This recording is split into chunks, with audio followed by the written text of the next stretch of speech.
I never believed in ghosts or supernatural beings until that fateful summer when I lost everything. It was supposed to be a season of freedom. My parents had just gifted me a dilapidated cabin deep in the woods, a relic from their youth, where they spent idyllic weekends away from reality. But what was supposed to be a place of solace quickly became a nightmare. The day I arrived, I felt an unsettling chill creeping in even though it was blazing hot outside. There was something about the cabin, the creaking floorboards, the musty air, that gnawed at my nerves. I laughed it off, convinced that my anxiety stemmed from being there alone, far from the comfort of my friends and familiar places.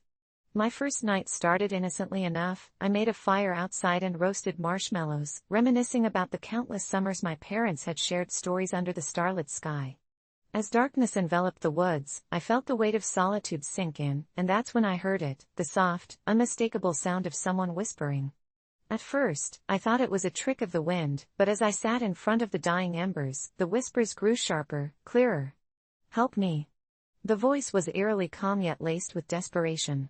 My heart raced as I scanned the darkness, only to find nothing but the twisted silhouettes of trees. I was frozen, a lump forming in my throat. I wanted to dismiss it as my imagination, but that nagging feeling wouldn't leave me. The next day was filled with mundane chores, cleaning up the cabin, gathering firewood, and exploring the surrounding area. I tried to keep my mind occupied, but every rustle of leaves made me jump. As night fell again, I laid in bed, too wired to sleep. The whispers returned, louder this time. They echoed in my mind like a haunting melody, "Help me." This time, I didn't back down. With shaky legs, I crept toward the source, which felt like it was coming from the well at the edge of the property. The old wooden structure loomed ominously in the moonlight, a deep black hole that seemed to breathe with the forest around it. I peered over the edge, my heart pounding in my chest as I felt an icy gust of wind graze my skin. "Help me. Please." I felt an inexplicable draw toward the abyss. Somehow, I could sense that someone was down there, begging. I tied a rope to an old bucket, lowered it into the well, and called out, "Who's down there? What do you want?" A chilling silence followed, and just as panic began to bubble up inside of me, I heard it, the faintest cry, almost a sob. "I'm lost. Help." With my heart in my throat, I began to pull the bucket back up. It was heavy, too heavy. I strained against the rope, sweat trickling down my brow. Finally, the bucket reached the surface, and I peered inside. It was empty. Confused, I looked around, searching for any sign of whoever had called for help. I swore I could feel eyes on me, watching from the shadows. From that moment, my nights morphed into a waking nightmare. Each evening brought a new chorus of whispers, growing more frantic, more desperate. They consumed my thoughts, haunting every waking hour until I could no longer discern reality from my vivid imagination. I was convinced something terrible had happened in that well, something that demanded my attention. I started researching, digging into the town's history, but every lead came up dry. The locals spoke in hushed tones, refusing to talk about anything connected to the cabin, as if it were cursed ground, and I could sense their fear. As if the whispers into my ears weren't enough, on one particular night, I stepped outside, frozen as I noticed something perched on the edge of the well, an old photograph sticking out of the soil, the edges dark and curling. Picking it up, I discovered a picture of a young girl, no more than 10 years old, standing beside the well, her large eyes filled with an expression of wretchedness. My chest tightened as I flipped the photograph over, revealing a date, August 12, 1967. The same date was inscribed at the bottom of the grave marker I found later, just a minute's walk past the cabin. It belonged to the girl in the photo. Her name was Eliza. I couldn't shake the feeling that she was somehow tied to what was happening. That night, unable to sleep, I returned to the well only to find the whispers escalating into a chaotic scream. "Help me! Help me! Help me!" I screamed back, rage and fear coursing through me. "What do you want?" Suddenly, everything went quiet. The wind stopped, the forest seemed to hold its breath. In that silence, my eyes fell upon a glint at the bottom of the well. Without thinking, I lowered myself down on the rope, panic and determination fueling my descent. When I reached the bottom, a shocking sight met my eyes, a small chest, ancient and weathered, half buried in the muck. I pried it open with trembling hands, revealing a trove of old toys and trinkets. But amid them lay a small, heart-shaped lock, rusted yet glimmering under my flashlight. I reached for it, and the moment my fingers brushed against it, a surge of energy shot through me, like the pulse of a heartbeat resonating from the depths of the earth. Eliza's whispers returned, only now they were a song, soothing, hopeful. You found it. You found it. Somehow, I understood, I had to return it. I scrambled back up, propelled by an inexplicable need to resolve the anguish I had sensed all along. Once outside, the air thickened, pulling me in all directions, as if the very forest itself conspired against me. But I trudged on, headed toward the graveyard, Eliza's grave freshly engraved in my mind. When I stood above her resting place, moonlight flickering overhead, the whispers crescendoed into a harmonious chant. With the lock clutched in my palm, I placed it atop her grave and whispered, "You're free now." A rush of wind erupted, knocking me back, and in that instant, the air shifted around me. The weight lifted, I could breathe again. Silence enveloped the graveyard, and at last, I felt peace. I thought it was over, but I soon realized this experience had changed me deeply. Instead of returning home, I chose to spend the remainder of the summer at the cabin, embracing its solitude. I spent mornings hiking through the woods, afternoons contemplating life by the lake, learning to embrace the quiet. Nights were filled with newfound resilience, whispers now only a gentle reassurance of the battle I had faced and conquered. When I finally returned to civilization, it wasn't with tales of the haunting but with stories of a girl who had taught me that adversity can yield the resilience we need to face our own fears.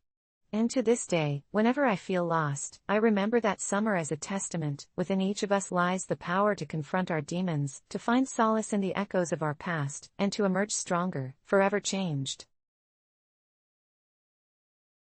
I never thought vacation could turn into a nightmare, but that's exactly what happened when I got lost in a foreign country. It all began in a small seaside town in Greece, a place where the sun kissed your skin, and the scent of fresh seafood filled the air. My friends and I were thrilled, fueled by excitement and a few too many shots of ouzo the night before. We decided to explore the vibrant streets, which were a labyrinth of narrow alleys, winding our way through pastel-colored houses with bougainvillea draping from the walls. Everything was picturesque and welcoming until I noticed something odd. A path diverged from the main road, barely visible, almost hidden behind a cluster of trees. Curiosity got the best of me, and I wanted to see where it led. My friends warned me not to stray too far, but the thrill of adventure pulled me in like a moth to a flame. I ventured down the narrow trail, the uneven cobblestones crunching beneath my sandals. As I walked deeper, sounds of laughter and music faded away, replaced by the distant crashing of waves. After what felt like an eternity, I stumbled upon a small, abandoned cottage. Its windows were shattered, and a tangle of vines had formed over the door like a natural barrier, but there was something eerily beautiful about it. I peeked inside, heart pounding, and found remnants of a life once lived. A dusty, old guitar leaned in one corner, and the scent of mildew filled the air.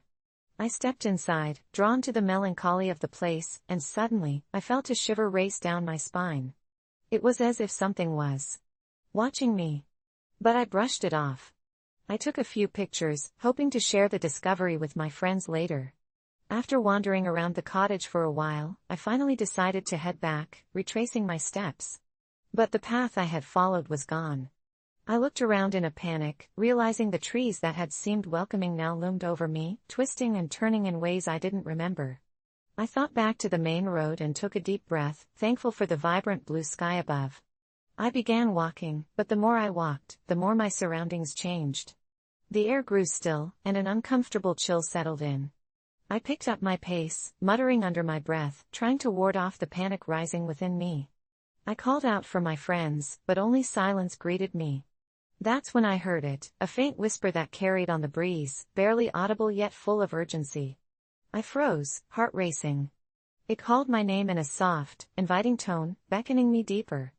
I didn't respond, instinct kicking in to run away from it rather than toward it, but the whisper slithered through the branches, weaving a web of curiosity that kept pulling me back, even as I fought the urge. I followed the sound for what felt like hours, twisting and turning through the forest-like maze, until I stumbled upon a clearing bathed in a haunting twilight glow. It was so beautiful yet unsettling, with an impossibly perfect circle of flowers surrounding a single, gnarled tree in the center. This tree looked ancient, its bark twisted in ways that defied logic. And then I saw them, the shadows. There were figures standing just outside the edge of the clearing, partially hidden, watching with an intent that sent ice through my veins. My first instinct was to turn and flee, but curiosity anchored me to the spot. One figure stepped forward, pale and ethereal, its features indistinct and blurry like an old photograph left in the sun too long. It raised a hand, and for a moment, I felt an overwhelming sense of calm wash over me, as if this entity could erase all my fears. But instinct kicked in again, tearing me from my lethargy. I turned and bolted back into the trees, branches clawing at my skin, my mind screaming for my friends. I lost track of time, my footsteps pounding like a frantic heart. As I broke through the trees, I found myself stumbling back onto the main road, drenched in sweat, gasping for air, and my body thrumming with adrenaline. But something felt off. The sun that had been bright above me now hung low, casting long, eerie shadows as the sky turned a haunting shade of orange. I searched desperately for my friends, hoping they were just around the corner. I walked along the path until I reached the small square where we had parted ways earlier, my heart hammering in my chest. But the square was empty. Panic surged through me. I reached for my phone, praying for a signal, but my screen flashed no service. I was utterly alone. I wandered through the deserted streets, the typical joyful buzz of tourists replaced by an unsettling silence. Days seemed to blur together as I searched every corner of that town, each street leading me back to the same places but never to my friends. Each night fell with the weight of despair, the once enchanting village transforming into a landscape of shadows. I revisited the clearing in my dreams, haunted by the whispers and the invite to join them. One night, as I dredged through the same alleys, I heard that familiar whisper again, this time clearer, louder, more insistent. It wrapped around my mind like smoke, promising comfort. But I fought back the urge to follow, knowing it was a call to something darker. Desperation clawed at my chest. I eventually returned to the main road, hoping that retracing my steps would somehow lead me back to the cottage and then back to my friends. But as I approached the spot where the path had diverged that fateful day, I was met with an old man, dressed in tattered clothes, sitting against a tree, his gaze unwavering. There was an intensity in his eyes that made my stomach twist. "You've seen it, haven't you?" he rasped, his voice low and hollow. My breath hitched, I had no idea what he was talking about. "You saw the tree and the figures," he continued, his gaze piercing into mine. "You heard their whispers." Fear pooled in my gut. All I could do was nod. "You should have left it alone," he said, his tone laced with regret. "They're waiting for someone to join them. Once you hear the call, it's hard to resist." Those words hit me like a punch to the gut. He went on to tell me about the lost souls trapped in that clearing, how they lured the curious and the lonely to become part of their eternal existence. I couldn't breathe, the weight of my situation pressing down on me. I stumbled back, trying to process what he was saying, but my heart knew he was right. A hidden chill crept back into my bones. "It's too late for you," he whispered, eyes clouding with pity. "But maybe you can still save your friends." At that moment, a chilling realization swept through me. My friends hadn't just wandered off, they had been taken by the same force that had called to me. I had to make a choice, return to the clearing and confront the source of the whispers, or keep running. With a shaky resolve, I sprinted back to the secluded path, navigating through the dimly lit forest. I reached the clearing just as twilight fell, and the figures emerged once again, waiting with an otherworldly patience. As I entered, I felt a wave of warmth wrapped around me, and the whispers swirled through my head. "Join us," they sang, "you are one of us now." I fought against the pull, searching desperately for my friends. "They're with us too," the silhouette replied, and suddenly, I saw them, pale and vacant, standing at the edge, their eyes glazed. "Please. No."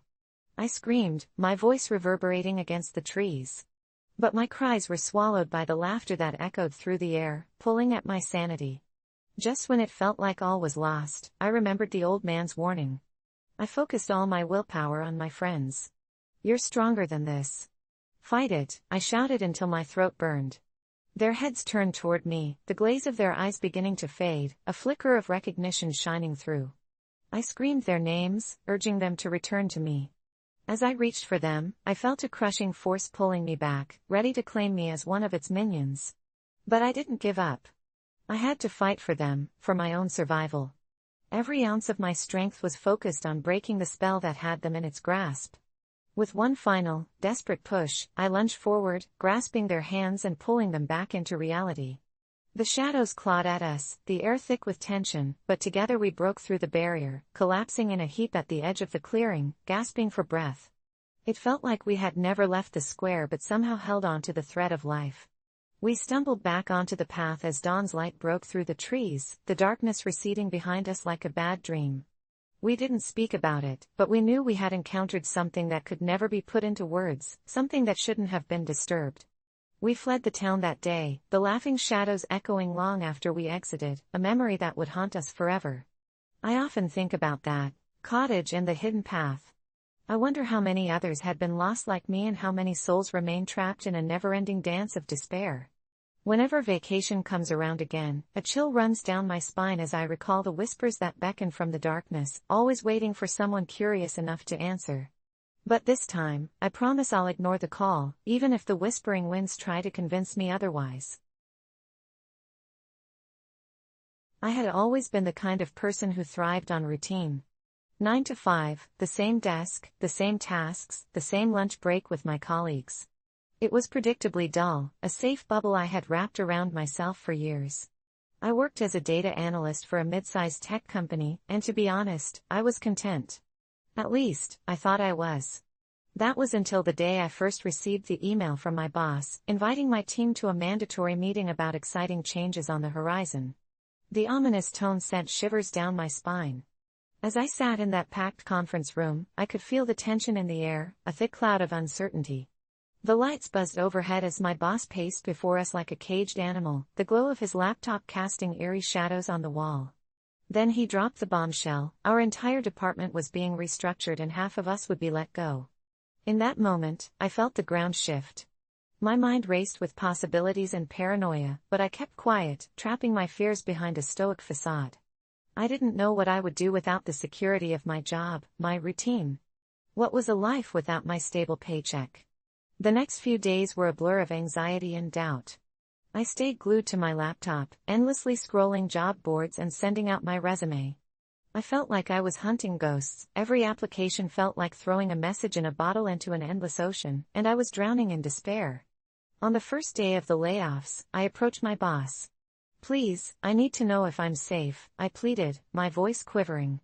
He just shook his head, looking more haunted than I felt. The relief of knowing that I was safe for another day was fleeting. The walk back to my desk felt longer than usual, every step weighted with dread. By Friday, the dreaded email arrived personally for me. I was part of the cuts. I felt like I had plunged into a dark abyss, and all I could do was float there, adrift and abandoned. Out of sheer desperation, I decided to book a short vacation. I thought a few days away from it all would clear my head, help me reevaluate what I wanted. I found a cheap flight and booked a cozy cabin by a lake, surrounded by thick pine trees. The night before I left, I couldn't sleep. I tried counting sheep, but all I could see were stacks of bills piling up and an uncertain future stretched out ahead of me.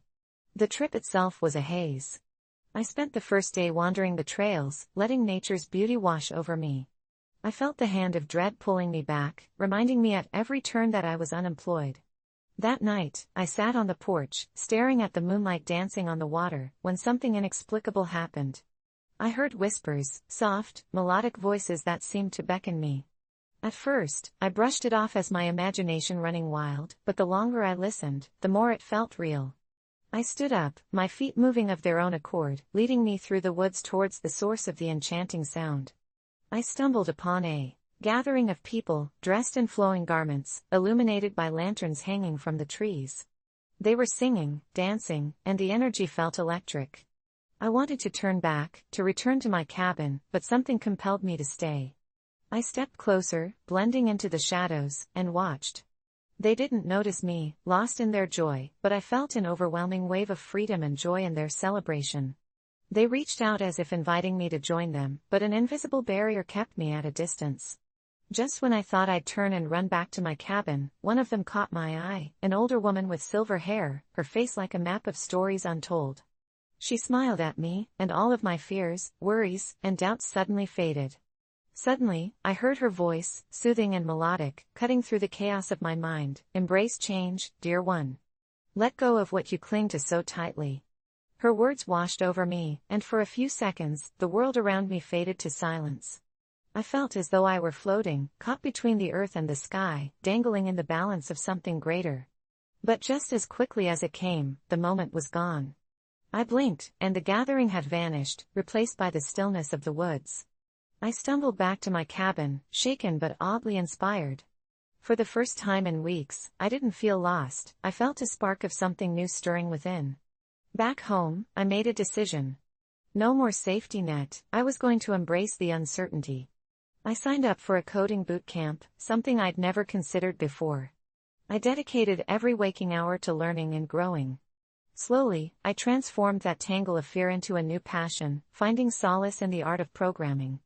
A few months later, I had not only transformed myself but also rebuilt a new career. I landed a position at a startup focused on innovative tech solutions. They wanted someone who dared to think differently, and suddenly, I was that someone.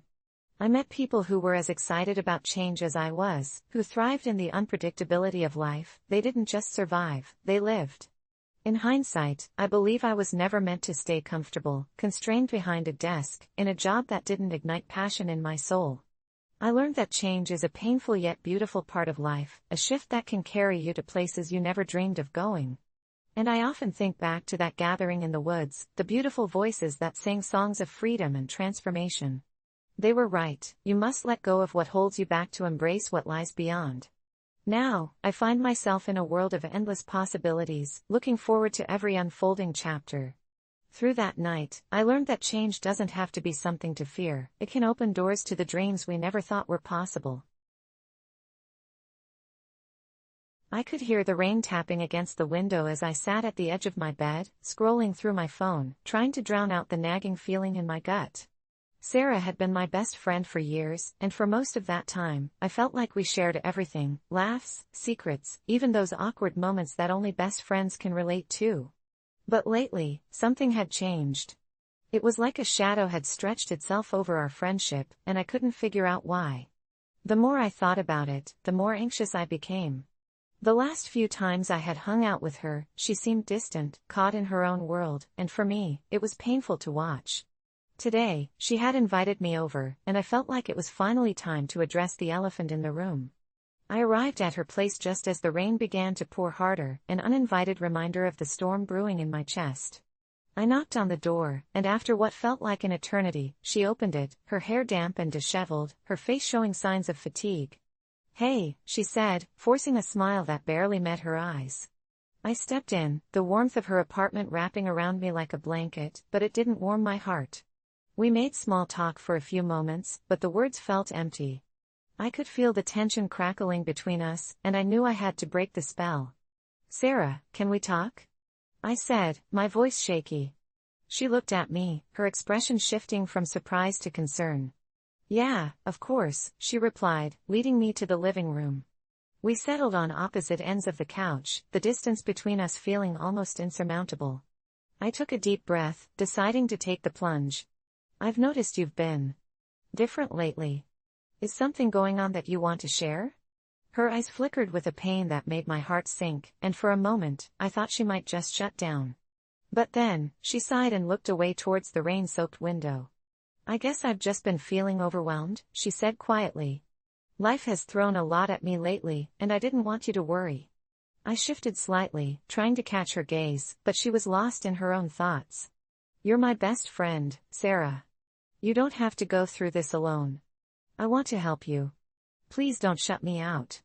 The moment hung in the air, thick and heavy, and I could see her fighting against whatever it was she was keeping inside. At last, she broke, tears spilling down her cheeks, the dam of her guarded emotions bursting open. "It's just everything feels like too much," she said, her voice trembling. "I lost my job last month, and I've been feeling so anxious about what comes next. I'm embarrassed to tell you. I didn't want to be a burden." My heart ached for her. "You could never be a burden to me. We all go through tough times. Let me be here for you, like you've always been there for me." Sarah looked at me, her eyes glistening with gratitude and shame, a mixture of vulnerability that reminded me of how much our friendship meant. "I didn't want to ruin what we had," she murmured, the walls she had built around her crumbling. But in trying to protect you, I pushed you away.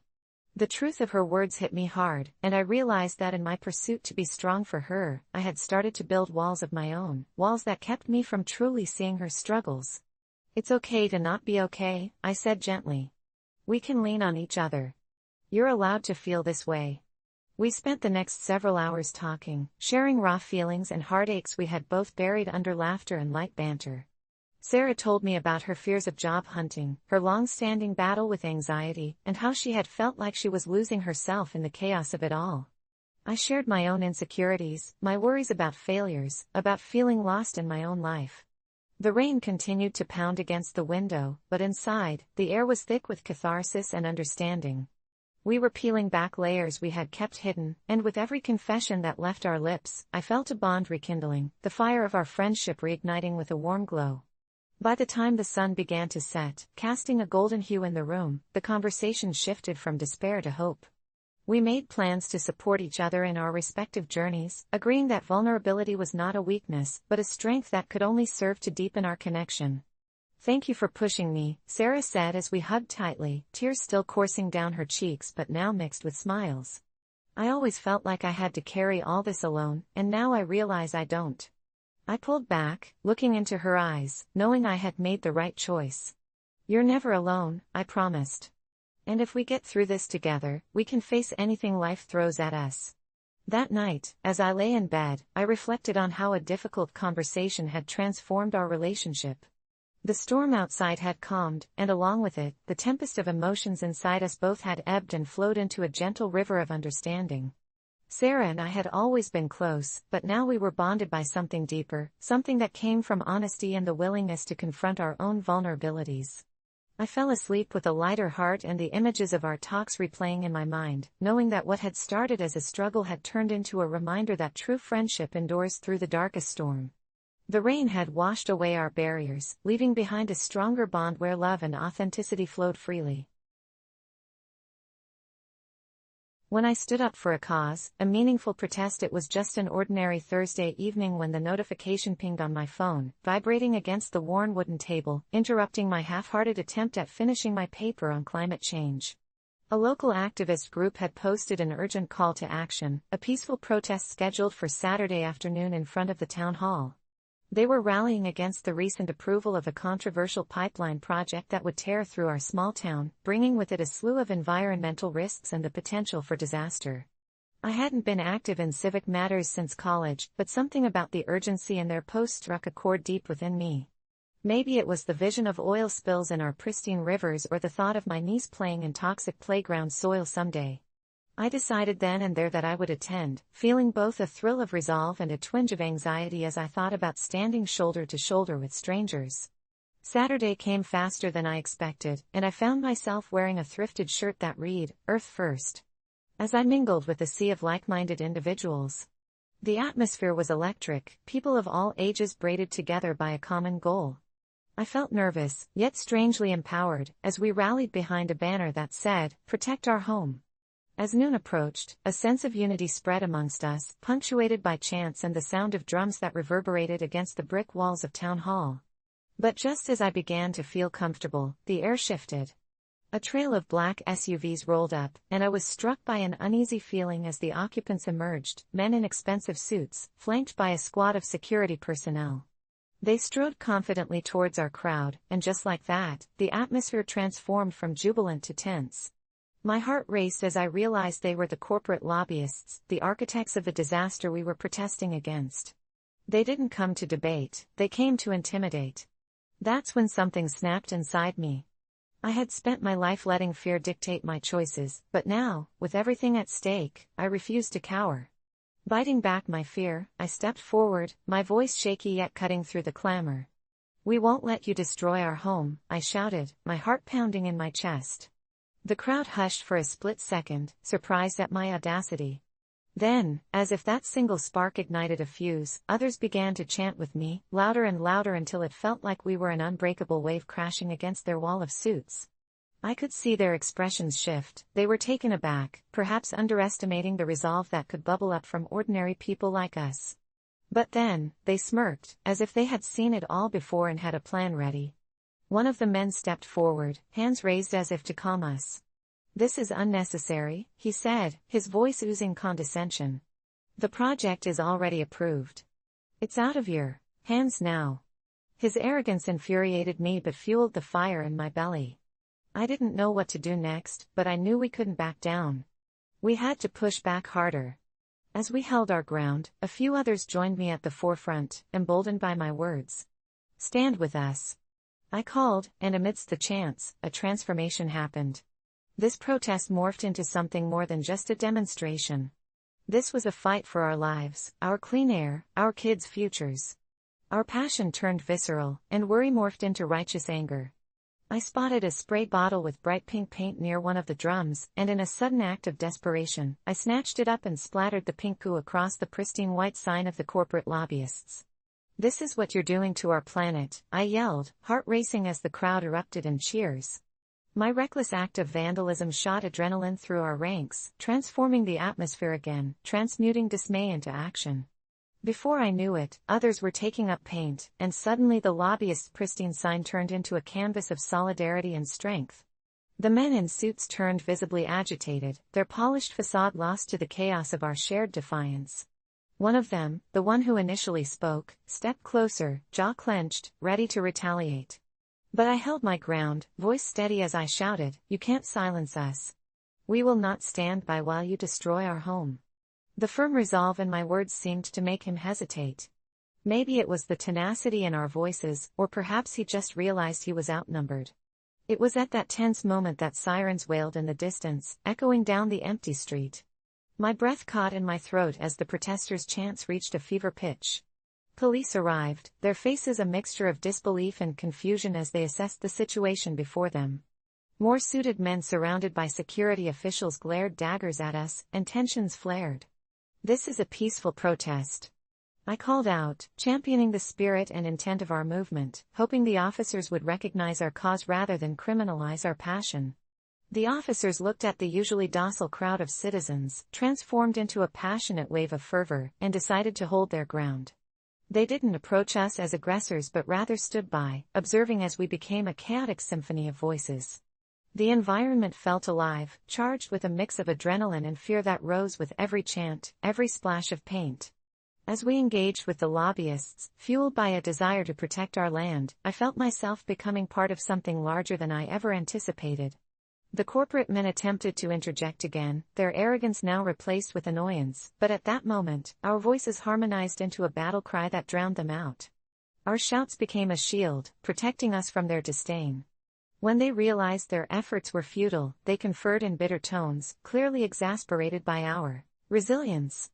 And then, the unthinkable happened. With a wide grin, one of them pulled out his phone, likely to record us, to use against our movement, and I felt molten anger surge through my veins. I had been part of a society that had swallowed fear for far too long. Every day, the ambient sounds of indifference cloaked us in a fabric of apathy. But here and now, I felt liberated. I rushed to grab a handful of the vibrant paint and aimed it straight toward him, smearing the fire of our cause onto the cold, sterile corporate fabric. The crowd gasped, and in that split moment of chaos, I knew we had crossed a line, but in our hearts, we had already won. The moment crystallized forever in my memory, me, standing against a patriarchal wave of capitalism, my heart roaring not just for myself but for everyone who had been silenced for too long. All at once, a sense of euphoria rolled through me, a flicker of hope against the machines that try to grind us down. As the police officers remained passive, witnessing our tenacity, the tension broke, and the rally unfolded into a spectacular show of invaluable human spirit. We painted our fight directly onto the very fabric of their intentions, and it felt exhilarating. With our colors, we reclaimed our voices, our right to stand up against threats to our existence. Eventually, the lobbyists retreated, their plans thwarted not by violence, but by the signature colors of unity and empowerment we turned into art. It was no longer just protest, it had become a movement. I turned to the crowd with tears in my eyes, and for the first time, I saw faces of real change, faces that reflected the passionate heritage of this earth. We pacified the storm that day, marking our place in history with paint, pride, and promises to stand vigilantly for our cause, no matter the odds. When we walked away that day, filled with adrenaline, we knew this was just the beginning. That fight wasn't merely for approval or acceptance, it was a full-throated call against numbness, an embrace of what could be, and a commitment to protect every breath we took. It was in the heat of that moment that I realized, sometimes you need to stand up, even if it means getting a little paint on your hands. I never believed in the power of positivity until the day it nearly cost me my sanity. It started as an ordinary Thursday in the suburban wasteland I called home, a place where hope seemed as rare as a sunny day in winter. I woke up grumpy, the kind of grumpy that makes you hate your existence. The gray sky hung low, matching my mood perfectly. My job at the office was dull. My girlfriend, Mia, had recently broken up with me, and my car refused to start. I grumbled my way through a bland breakfast of cold cereal, the milk staring back at me like a disdainful ghost. I realized I couldn't keep living like this. An image popped into my mind, an advertisement for a local positivity workshop I'd skimmed through earlier in the week. I told myself, today's the day things change, and for the first time in ages, I took a little leap of faith. I signed up for the workshop without a second thought, though my internal cynic rolled its eyes. The dubious ad read, "Unlock the happiness within." As if there were a treasure chest buried deep inside me just waiting to be unearthed. Ironically, that very thought felt like a fleeting joke. The workshop was held in an old community center, with peeling paint and flickering lights that seemed to groan as people shuffled in. In the dimly lit room filled with folding chairs, I recognized several familiar faces from the neighborhood, people I usually avoided. There was Dan from the corner store, and Lydia, who never smiled at the coffee shop. But here, we all carried a bizarre sense of camaraderie. A wave of awkward introductions crashed against my icy apathy. The instructor, a middle-aged woman with a bright yellow dress and an infectious grin named Carla, stepped onto the stage, radiating an energy that felt strangely out of place in that depressing room. "Welcome, everyone. Today we're going to learn how to change the way we think." Her voice sliced through the air like a sunbeam breaking through clouds. I couldn't help but feel a flicker of annoyance. What did she know about my life? But then, as she spoke of life being like a garden, filled with choices of whether to plant seeds of positivity or to let them wither in negativity, I felt the shackles of my despair start to loosen. Something started to bubble deep inside me, a distant memory of childhood bliss I thought I'd lost forever. Though I fought it, I found myself joining in on cheesy affirmations and silly exercises meant to evoke joy. I closed my eyes as the room filled with chants of "I am enough" and "I attract positivity." The more we screamed, the harder it became to suppress my laughter and sorrow. Before I knew it, I was smiling, not just a forced grin, but a genuine smile that felt foreign and exhilarating at the same time. Soon, we reached an exercise where everyone paired off to share something they were grateful for. I ended up with Dan from the corner store, and as he spoke about his family and how they got through tough times together, I felt a warmth enveloping my heart. For the first time in years, I realized that life had moments worth celebrating. At the end of the workshop, Carla instructed us to take our newfound positivity into the world, like spreading sunshine through a dark storm. I left feeling lighter, the gray clouds above seemed a little brighter. Over the next few days, I embraced my newfound outlook. I smiled at strangers, engaged in conversations, and stepped outside my comfort zone. It was contagious. I felt like I was walking on clouds, and before I knew it, the small joys of life started filling the void I'd known for so long. But then, a strange twist of fate appeared. My once mundane life began to shift in inexplicable ways. I stumbled upon a stray puppy on my morning jog and ended up adopting him, naming him Sunny, of course. Every encounter felt synchronized, as though my life was a tapestry woven with threads of chance, joy, laughter, and a sprinkle of magic. These good vibes didn't just boost my morale, they attracted people. Suddenly, it seemed like everyone wanted to be my friend. My phone buzzed with messages. People wanted to hang out, go for drinks, do everything I had previously rejected. I had unofficially become the neighborhood positivity guru. However, lurking beneath the surface, I noticed that my positive outlook came with a strange cost. Shadows trembled at the edges of my happiness as if waiting to pounce. I laughed it off for days, an irrational fear manifesting from deep-seated cynicism. Even Sunny had an odd habit of growling at the corners of our living room. I shrugged it off until one evening, as I sat on my couch reflecting on my extraordinary transformation, a chilling draft swept through the room. It was then I caught a glimpse of something in the corner, just outside the light. Something dark, a shadowy figure that flickered and faded like a fluke. I stood up shocked, as it felt like everything positive around me was trying to drown that shadow in a flood of light. Each time I felt happiness or gratitude, the darkness intensified, whispering chilling thoughts in a voice only I could hear. You don't deserve this. You know it'll all fall apart. I tried to ignore it, push it away, cling to the euphoria I had just grasped, but the shadow grew bolder, thrumming on the walls of my mind. I began to dread my overly cheerful persona, like I was wearing a mask that didn't fit. One night, I sat on the couch, Sunny curled up next to me, as the whispers grew louder. They smell your fear. They know you're pretending. After a few sleepless nights, I decided to reach out for help, fearing I was losing my grip on reality. I returned to the same community center for a follow-up workshop. As I sat among familiar faces, haunted by the shadow at the edge of my vision, Carla appeared, but she looked different this time. There was a whisper of something otherworldly about her smile. Her approach felt genuine yet sinister as she preached about the battle between light and darkness residing within everyone. When I shared my fears, my experiences, she merely smiled wider, telling me, "You'll learn it's all in your control." In that moment, I understood Carla wasn't an unassuming positivity coach, she was something deeper, someone who danced on the line between light and dark. By the end of the night, I realized my shadow was like a dark echo of every moment of despair I had buried. And the more I pushed it away, the stronger it became. I began to understand that forcing positivity couldn't erase the shadows, rather, it created an imbalance within me. I took a deep breath, confronting the whispers, allowing myself to feel the darkness without judgment. "You belong here too," I murmured quietly into the void. As I admitted its existence, I suddenly felt lighter, freeing myself from the weight of denial. The shadow receded, ebbing away into an understanding that life is about harmony, not just light. That day, I learned something profoundly important. The power of positivity was not in ignoring the dark but in embracing both light and shadow as part of my being. With that knowledge, I transformed my experience into an authentic portrayal of life instead of an unrealistic fairy tale, a genuine acceptance of the flaws and imperfections. As I stepped back into the world, I looked up at the gray sky that now seemed to have hints of blue peeking through. My heart swirled with gratitude, not just for the good but for the lessons that came from my shadows. The power of positivity was a journey, not a destination. Even as I walked away from that community center, I understood that in life, the dance between darkness and light is what makes our existence beautiful, a balance worth celebrating.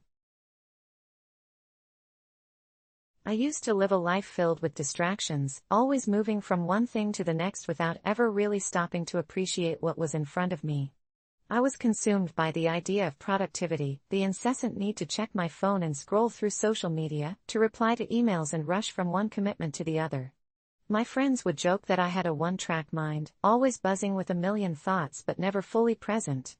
I thought I was living, but looking back, it was more like I was existing in a perpetual blur. Then one night, after a long week, I fell asleep on the couch while the TV was blaring in the background, and I had this vivid, surreal dream. It started in my childhood home, the very same place I grew up, where I could hear my mother's laughter echoing through the halls. But as I wandered around the house, I noticed something strange. Each room I entered only held a single memory. The living room radiated with warmth as I remembered family gatherings, laughter and the smell of my mom's cooking. But as soon as I left, that warmth faded, replaced by a cold, empty void.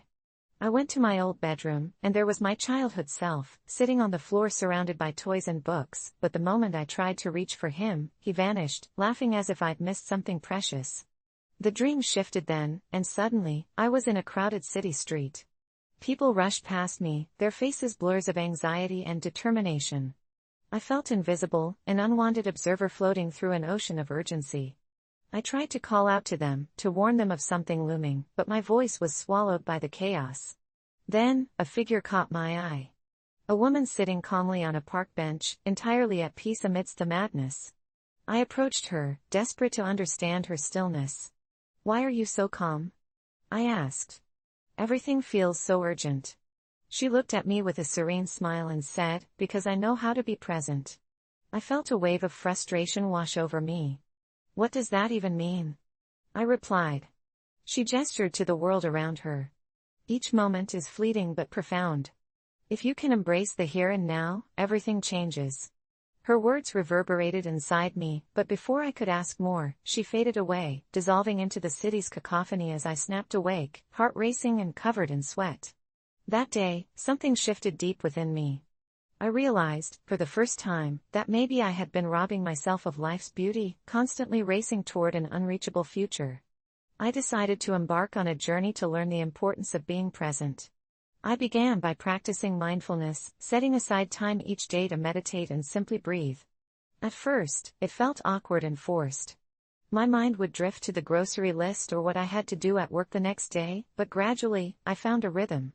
I learned to focus on the feel of the ground beneath my feet, the air filling my lungs, the sounds around me, the chirping of birds, the rustle of leaves. As the weeks passed, I discovered something remarkable. The world that once felt muted sprang to life. The colors deepened, sounds became more profound, and mundane experiences turned magical. I felt fully alive during my morning coffee, the rich aroma and warmth enveloping me like a hug. Conversations with friends grew more meaningful as I truly listened to their stories instead of thinking about my response. But then, in the midst of my newfound clarity, a dark shadow emerged. One evening, while walking in the park, I felt a sudden chill. I noticed a figure lurking beneath the trees, obscured by the shadows. My heart raced as I became hyper-aware, every instinct telling me to flee. But instead, I took a deep breath, grounding myself. I focused on the moment, calculating my surroundings. The figure stepped forward, revealing a woman in a tattered coat, her eyes wide and pleading. "Please help me," she begged, tears streaming down her face. I was taken aback, confused. How could I help when my first instinct had been fear? I stepped closer, listening to her tell a harrowing story of being lost and alone. As I listened, I forgot my anxiety, fully immersed in her pain. With every word, her fears became mine, and I felt a powerful connection. I gave her some money, but more importantly, I sat with her, offered her the understanding she so desperately needed. When she finally stood to leave, I felt a lightness in my soul, knowing I had been present, truly present. However, that night, I tossed and turned, unable to shake the uneasy feeling in my gut. I replayed the encounter repeatedly. In the depths of my thoughts, I began to wonder, had I helped her, or had I just become part of a game? Was I naive for letting my guard down?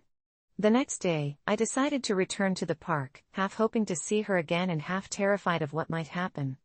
As I wandered along the pathways, anxiety clawed at my chest, but I forced myself to stay grounded, to focus on the sounds of laughter from children and the scent of blooming flowers. And just as my anxiety threatened to overwhelm me, I spotted her again, sitting on the same bench, staring into the distance. She looked different this time, more frantic and less coherent. I approached, my heart pounding. "Are you okay?" I asked. She turned to me, but her expression shifted in an instant, as if something had broken inside her. "You shouldn't have come back," she whispered, her voice trembling. "It's too late." I felt a chill, each word slicing through the warmth of the sun. "What do you mean?" I pressed, but her eyes darted frantically, scanning the trees. Suddenly, her demeanor shifted, and she bolted, running through the park as if something tangible was chasing her. I froze, bewildered and terrified, and in that moment, a storm of uncertainty enveloped me. Something was wrong, horribly wrong. Deciding to follow her, I pushed through the panic rising within me. I had given her my empathy, but was I now responsible for her? Just as I reached the edge of the park, I saw her slip into a dark alley. Adrenaline coursed through my veins, and against my better judgment, I chased after her. The alley was cloaked in shadows, and as I rounded the corner, my breath caught in my throat. There were 4 men surrounding her, their faces twisted with malice. I hesitated, my brain screaming for me to run, but instead, I remembered the importance of being present, of having the courage to step into discomfort. "Hey," I shouted, trying to mask my trembling voice, and they all turned to me, surprised. For a moment, time suspended, and I felt like I was staring into the depths of the abyss. The woman looked at me, her eyes wide with fear and uncertainty. "I told you it was too late," she murmured. I saw the men start to inch closer, and panic surged through me, but I couldn't turn back. "Let her go," I repeated, each word more forceful than the last, fueled by a burst of adrenaline. "You don't want to do this." I thought they would laugh or shove me aside, but instead, they hesitated, exchanging glances. The momentary pause felt like a small victory, and in that instant, I realized I could be present not just for myself, but for others too. The men recoiled slightly, perhaps realizing I wasn't a victim but someone willing to fight. It was then that the unexpected happened. The woman stepped beside me, her voice steady. "I'm not afraid of you," she said defiantly, and to my shock, there was strength in her words. "This isn't who I am." The men visibly faltered, and with newfound courage, they backed away, turning and fleeing the alley. I felt a rush of relief as the darkness evaporated. She turned to me, her expression shifting from fear to gratitude. "Thank you," she breathed, voice trembling. "You don't know what that meant." We stood there in silence for a moment, each processing the weight of the experience. "What happens now?" I asked, still grappling with the sudden turn of events. "I don't know," she replied, laughter escaping. "But I promise to be more present this time." And just like that, what began as a chance encounter unfolded into a moment that changed us both. Leaving the alley with her felt surreal, like we had crossed an invisible threshold.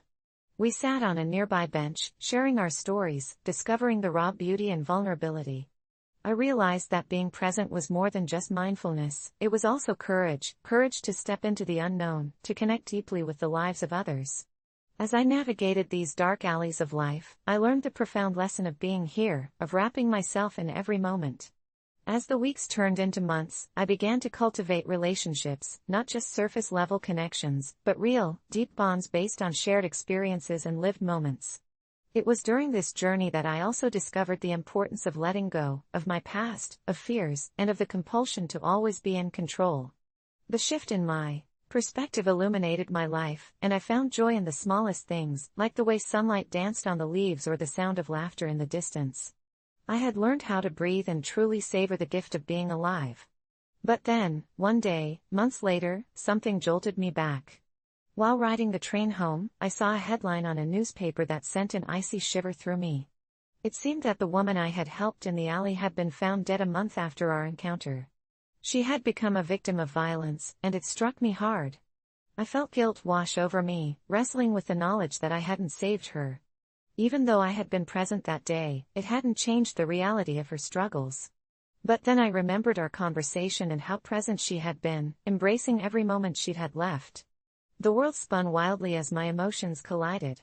I realized that while I might not have changed her fate, I had shared a moment of bravery with her, a reminder that even in darkness, connection exists. That experience taught me about acceptance, the harsh reality of life. It reinforced that the moments we share, no matter how fleeting, remind us to embody presence, to fully experience life. I might never have all the answers, but I continued my journey, embracing the beauty of the present.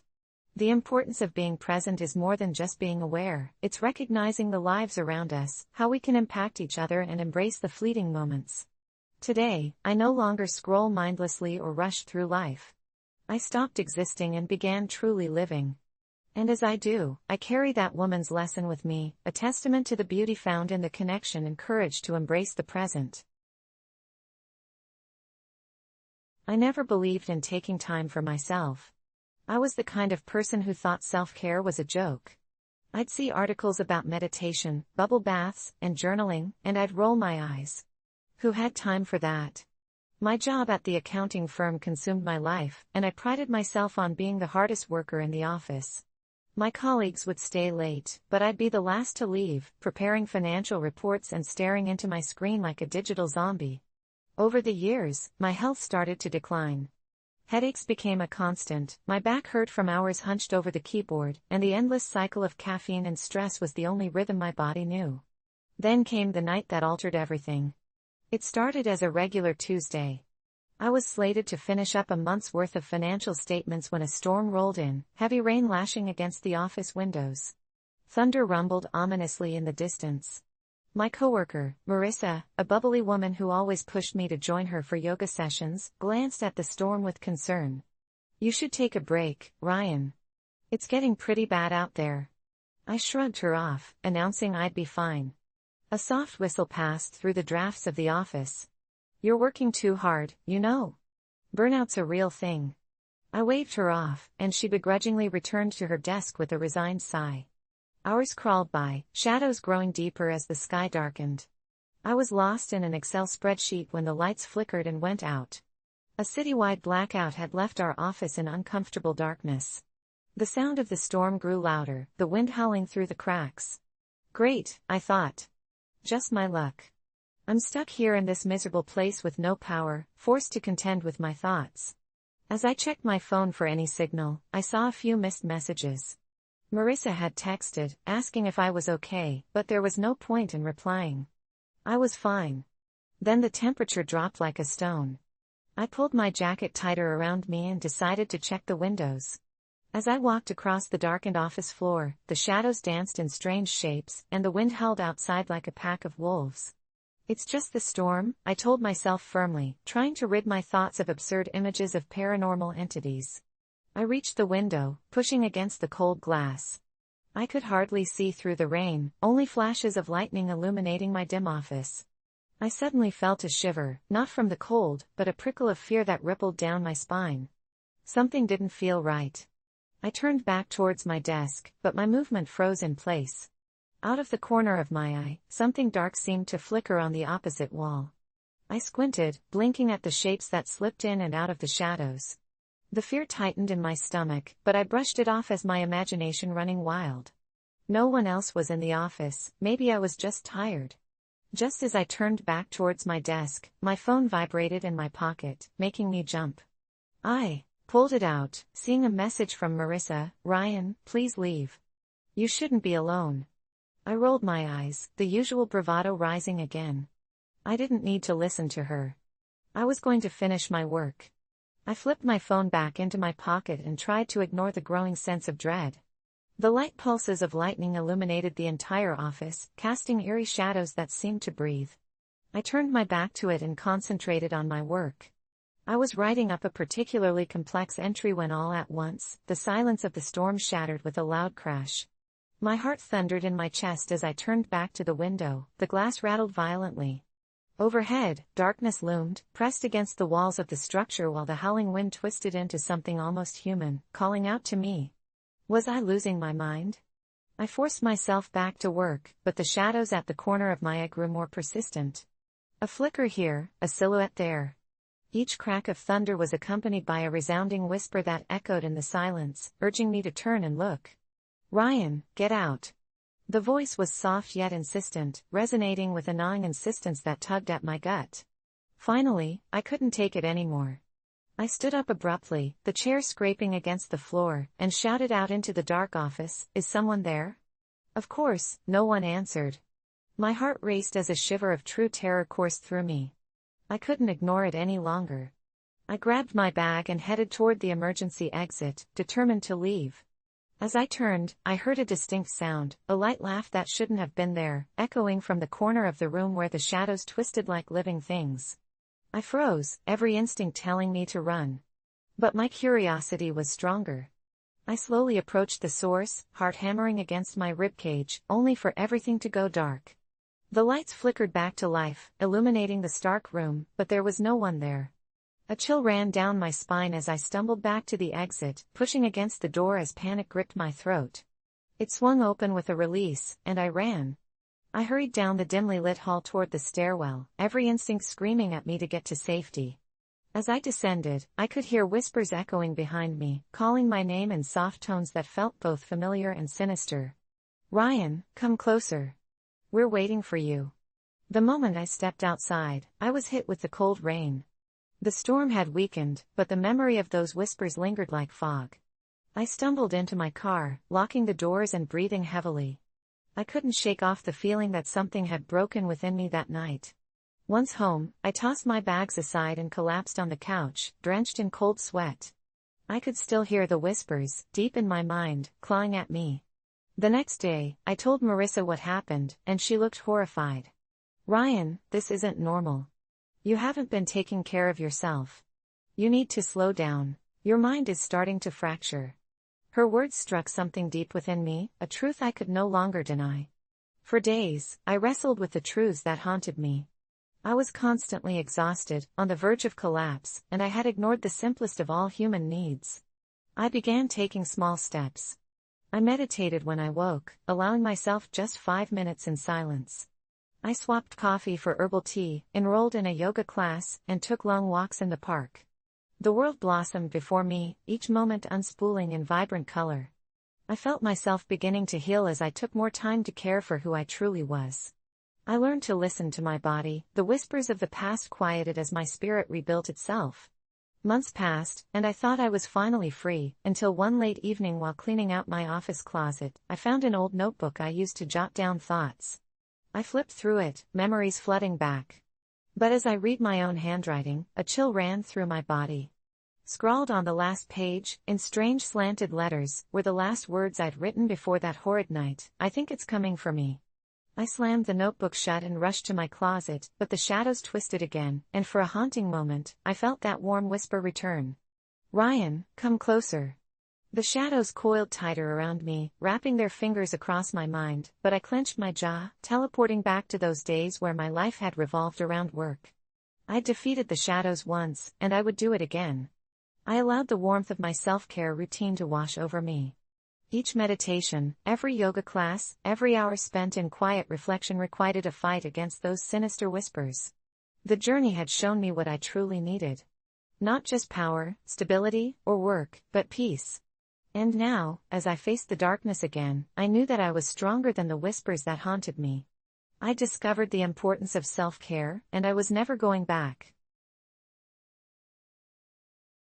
I remember the day I became a mentor like it was yesterday. It started off as any typical Tuesday, the kind where the sun rises lazily and the world outside my window felt distant, almost surreal. I was just getting into my groove at the community center where I volunteered, teaching kids how to paint, when I received a peculiar phone call. The voice on the other end was a soft whisper, almost hesitant. "We need your help. There's a child who has no one. And we think you're the right person for him." I admit I was taken aback. I had always believed mentorship was a two-way street, where I impart wisdom while the mentee reflected on their experiences. But this felt different, like I was being pulled into a world I didn't know existed. Before I could say more than an uneasy sure, I found myself agreeing to meet a boy named Lucas. When I arrived at the designated place, an old, abandoned park on the edge of town, I noticed how eerily quiet it was. The swings creaked with the wind, and the trees loomed over the playground, casting long shadows that seemed to dance unsettlingly in the late afternoon light. I was just about to turn back when I heard a soft sobbing coming from behind a rusted slide. It was him. Lucas was a scrawny kid, hardly more than 10, with unruly hair and eyes so large they looked like they could swallow the world. He was sitting there, clutching a faded teddy bear with one eye missing. When he saw me, he flinched, as if I were a ghost. I approached him gently, kneeling down to his level. "Hey there, I'm here to help," I said, trying to keep my voice steady.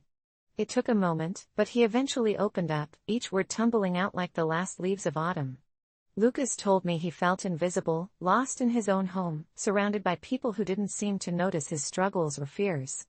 As he spoke, I felt something shift inside me, a stirring recognition of my own childhood. It was like looking into a warped mirror, seeing a version of myself that I had buried long ago. With each passing conversation over the next few weeks, I learned more about Lucas. He loved drawing, his family life was a snarl of chaos and neglect, and he had a penchant for inventing wild stories about imaginary friends. But there was something darker lurking beneath the surface, a sense of despair that seemed almost palpable, like a storm cloud hanging over him. One evening, after a still air had settled around us, he confided that he had a secret. "They're watching me, you know," he whispered, glancing around as though expecting a specter to leap out from the shadows. "Who's watching you?"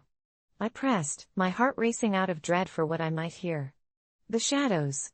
They come when I'm alone. Whispering things." I took a deep breath, torn between wanting to comfort him and the nagging sense of dread creeping down my spine. "Lucas, sometimes shadows can be just our imagination. They can't hurt you."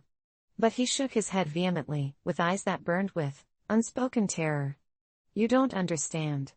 They want to take me." I couldn't shake the pit of unease in my stomach as he spoke those words.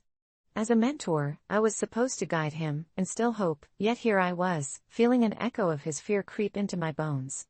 Days turned into weeks, and just as I was beginning to break through to Lucas, things took a dark turn. He stopped showing up to our meetings, and texts went unanswered. Concern morphed into outright anxiety. It was as if he had vanished into thin air. I drove by the park each day hoping to see him again, clinging to the memories of his laughter as we drew together, until one gloomy evening, I caught a glimpse of him standing by the slide, staring out into the distance, the same lost look on his face. When I stopped the car, he fled deeper into the park, and I instinctively followed, driven by an unrelenting worry. As I ran, twisted branches snagged my clothes and the ground became treacherous underfoot. When I finally found him, he was sitting on the dirt, knees drawn up to his chin. Lucas was staring into a set of old, broken mirrors propped up in the thicket, their shattered glass glinting ominously in the dusk. I approached slowly, my heart pounding in my chest. "Why did you run away?" I asked softly. But he didn't respond. Instead, he reached towards the mirrors as if entranced, murmuring something under his breath. "Lucas, please look at me," I begged, the panic rising as I realized he was drawn into the specter of his own fears. The shadows around us grew thicker, whispering words incomprehensible and heavy, and I steeled myself as I reached out to grab his shoulder. The moment our skin touched, a sensation, cold and raw, burst through me, and I stumbled backward, blinded by a sudden flash. The mirrors warped, twisting the very fabric of reality around us. I saw moments from my own childhood reflecting back, echoes of loneliness, shadows uncomfortably similar to the ones Lucas had spoken of. Before I could make sense of it, the world rippled, and I felt a sinister presence loom, dark and consuming. Every doubt, every forgotten fear I had buried began crawling back into my consciousness, leaving me gasping at the bottom of an icy well of despair. Lucas screamed, the sound tearing me away from the suffocating darkness, and I rushed back to him, shaking him lightly. "Lucas. You're stronger than this. We're in this together, remember?" He blinked rapidly, and for a moment, I saw clarity break through his fear. But just as swiftly, the shadows surged, reaching toward both of us, whispering promises of being unseen, of being abandoned. "What do you want from us?" I shouted, determined not to be swallowed whole by this malevolent force. The reflections in the mirrors seemed to writhe at my words, and suddenly, Lucas grasped my arm tighter, no longer just a frightened child, but a companion in this bizarre horror. "They want us to give up," he whispered fiercely. My heart thundered in acknowledgement. Maybe that was the lesson I had needed to grasp. We weren't just mentor and mentee, we were allies against the shadows that sought to engulf us. With newfound resilience, we faced the mirrors together. "No more," we shouted in unison, and as the words left our lips, the glass shattered around us, casting shards that sparkled like stars against the dark ground. The sharpness scattered the shadows into dust, and I felt a rush of light, warm and embracing. Lucas wasn't just finding his footing, I was unearthing my own forgotten strength. When the shimmer faded, we stood panting but unharmed among the remnants of the broken mirrors. The park, once grim and haunting, revealed a different landscape, sunlit and alive with color. Lucas, with his eyes wide and glimmering, grinned at me, and in that moment, the realization sank deep within me, I hadn't just mentored him, he had pulled me from the darkness, restoring a part of myself I didn't know I had lost. After that day, we carried on, our bond forged in a battle against shadows far more powerful than either of us anticipated.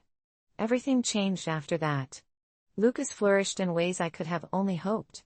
He began to share his artistic talents with the world, creating breathtaking murals that adorned the community walls. I often stood beside him, a proud mentor transformed into an unwavering supporter. The scars of our shared experience didn't fade, but they morphed into reminders of resilience and transformation, living testaments to how loneliness could turn into camaraderie. My perspective shifted in that strange park, watching a boy courageously face the darkness. I had entered as a mentor but emerged as a student of my own life. In moments when the shadows would whisper again, I knew I had the strength of companionship, a bond that would always guide me home. Now, whenever I look back on that day, the day I became a mentor, I can't help but smile, appreciating the new perspective it granted me, a reminder that sometimes, you find strength in surprising places, often when faced with the most unexpected battles. I remember the day I decided to create a YouTube channel. I was tired of feeling invisible, tired of the mundane routine that my life had become. I wanted an escape, a chance to voice my thoughts and creativity, to grab hold of my future. I poured my heart into my first video, a backstory about my struggles with anxiety and the isolation that came with it. With shaky hands, I hit upload and watched as the view count spun slowly upward. A few likes trickled in, and I felt a spark of hope ignite within me. But that spark was snuffed out only a few hours later. I had my first comment. I opened it, expecting encouragement or at least indifference, but instead, I was met with a barrage of insults, each one sharp like a dagger. "You have no personality," it read. "Just stop. You're a joke." I was paralyzed, my heart racing, my palms sweaty. It felt like I had handed my heart to a group of vultures, and they were feasting on it with reckless abandon. I stared at the screen, my face flushed with anger and shame. I was crushed. The thought of quitting gnawed at me, but then, like a flicker of a dying flame, a small voice inside me whispered to stay. So, I decided to fight back. I convinced myself that I wouldn't allow a stranger's words to dictate my path. The next day, I was back at it, filming again, this time focusing on the things I loved, gaming, art, and the little pleasures in life. The video was better than the last, filled with laughter and a sense of authenticity. I uploaded it and awaited the tide. Comments began pouring in, some were good, some were bad, and some were downright cruel. In the midst of this chaos, a name kept appearing in the comments, Fredius. At first, it just seemed like an anonymous troll, but each jibe was crafted with meticulous care, targeting my insecurities like a sniper. "Nice try, loser," he'd say. "Why are you even breathing?" I began to spiral, obsessively refreshing the comments sections and my notifications. I recognized his name like a dull toothache, I simply couldn't ignore it. Each jab dug deeper into my psyche, and paranoia settled in. Is this what I wanted? What if he was right? Maybe I would never be good enough. But I didn't want to give Fredius the satisfaction of ruining my passion. So I took an approach I hadn't considered before. I would confront him. I uploaded a video titled "An Open Letter to My Critics," where I addressed my fears and frustrations directly to Fredius. I managed to create a heartfelt plea, exposing myself and my emotions. I shared how these comments made me feel, my struggles with anxiety, and how I let it get to me. I thought it would resonate with my audience, and I was right.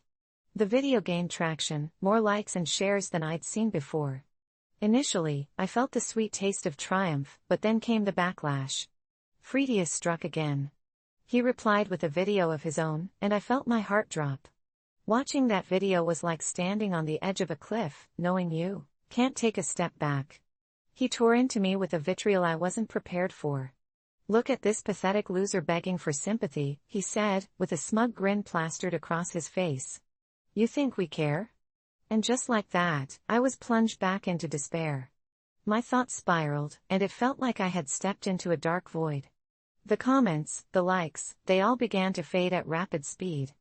I considered quitting again, just vanishing from the web forever. I spent days in bed, staring at a ceiling that felt like it was pressing down on me. It was like a black cloud was hovering over me, no sign of sun ever poking through. But just as I felt myself sinking deeper, something inside me began to stir again. A voice, strong this time, insisted that I confront my demons head-on. I decided to turn my pain into power. Instead of vanishing, I recorded my darkest moments, documenting my journey through depression and criticism, detailing how to face a nemesis like Fredius. What if I used my platform to channel all of that despair into something constructive? This would be my time to show not only him but everyone who felt like me that they weren't alone. I dug deep, and what came out was raw, honest, and liberating. I released the video titled "Healing Through Hate." It was my realest work yet, unfiltered and genuine. It resonated with a wide audience. Hundreds began sharing their stories, and for the first time, I felt strong. A wave of support swept in, drowning out the echoes of Fredius. The likes surged, the comments filled with messages of gratitude and understanding. But Fredius wouldn't back down. He resurfaced, this time with a mocking smile and a challenge. "You're getting sympathy, not strength. Come face me," he said in another video. This was my moment. I rallied my supporters, a community I didn't realize I had built. We fought back, not just against Fredius, but against the societal expectations that made us feel weak and vulnerable. I organized a live stream, planning to confront him publicly, to let everyone see that the words of one troll couldn't sever my voice. On the day of the stream, people flooded in. As the hour approached, my heart raced. I was terrified, but there was something powerful about knowing I wasn't facing this alone. The chat exploded with supportive messages, each one pushing me forward. And then, there he was, Fridius, mocking and arrogant, but alongside the collective will of my community, I was ready. In the heat of the moment, he couldn't deny the growth I had achieved, the strength I had gathered, and the laughter I now embraced. When it was over, I didn't emerge victorious just over Fridius, but I conquered my own personal demons, the ones that told me I would always be weak. The next few days were surreal. Fridius's words turned to whispers in my mind. I finally realized that it didn't matter what he thought, or if he believed in me, because I finally believed in myself. I started to push out consistent content, flourished in my creativity, and built a community that thrived on positivity and authentic connection.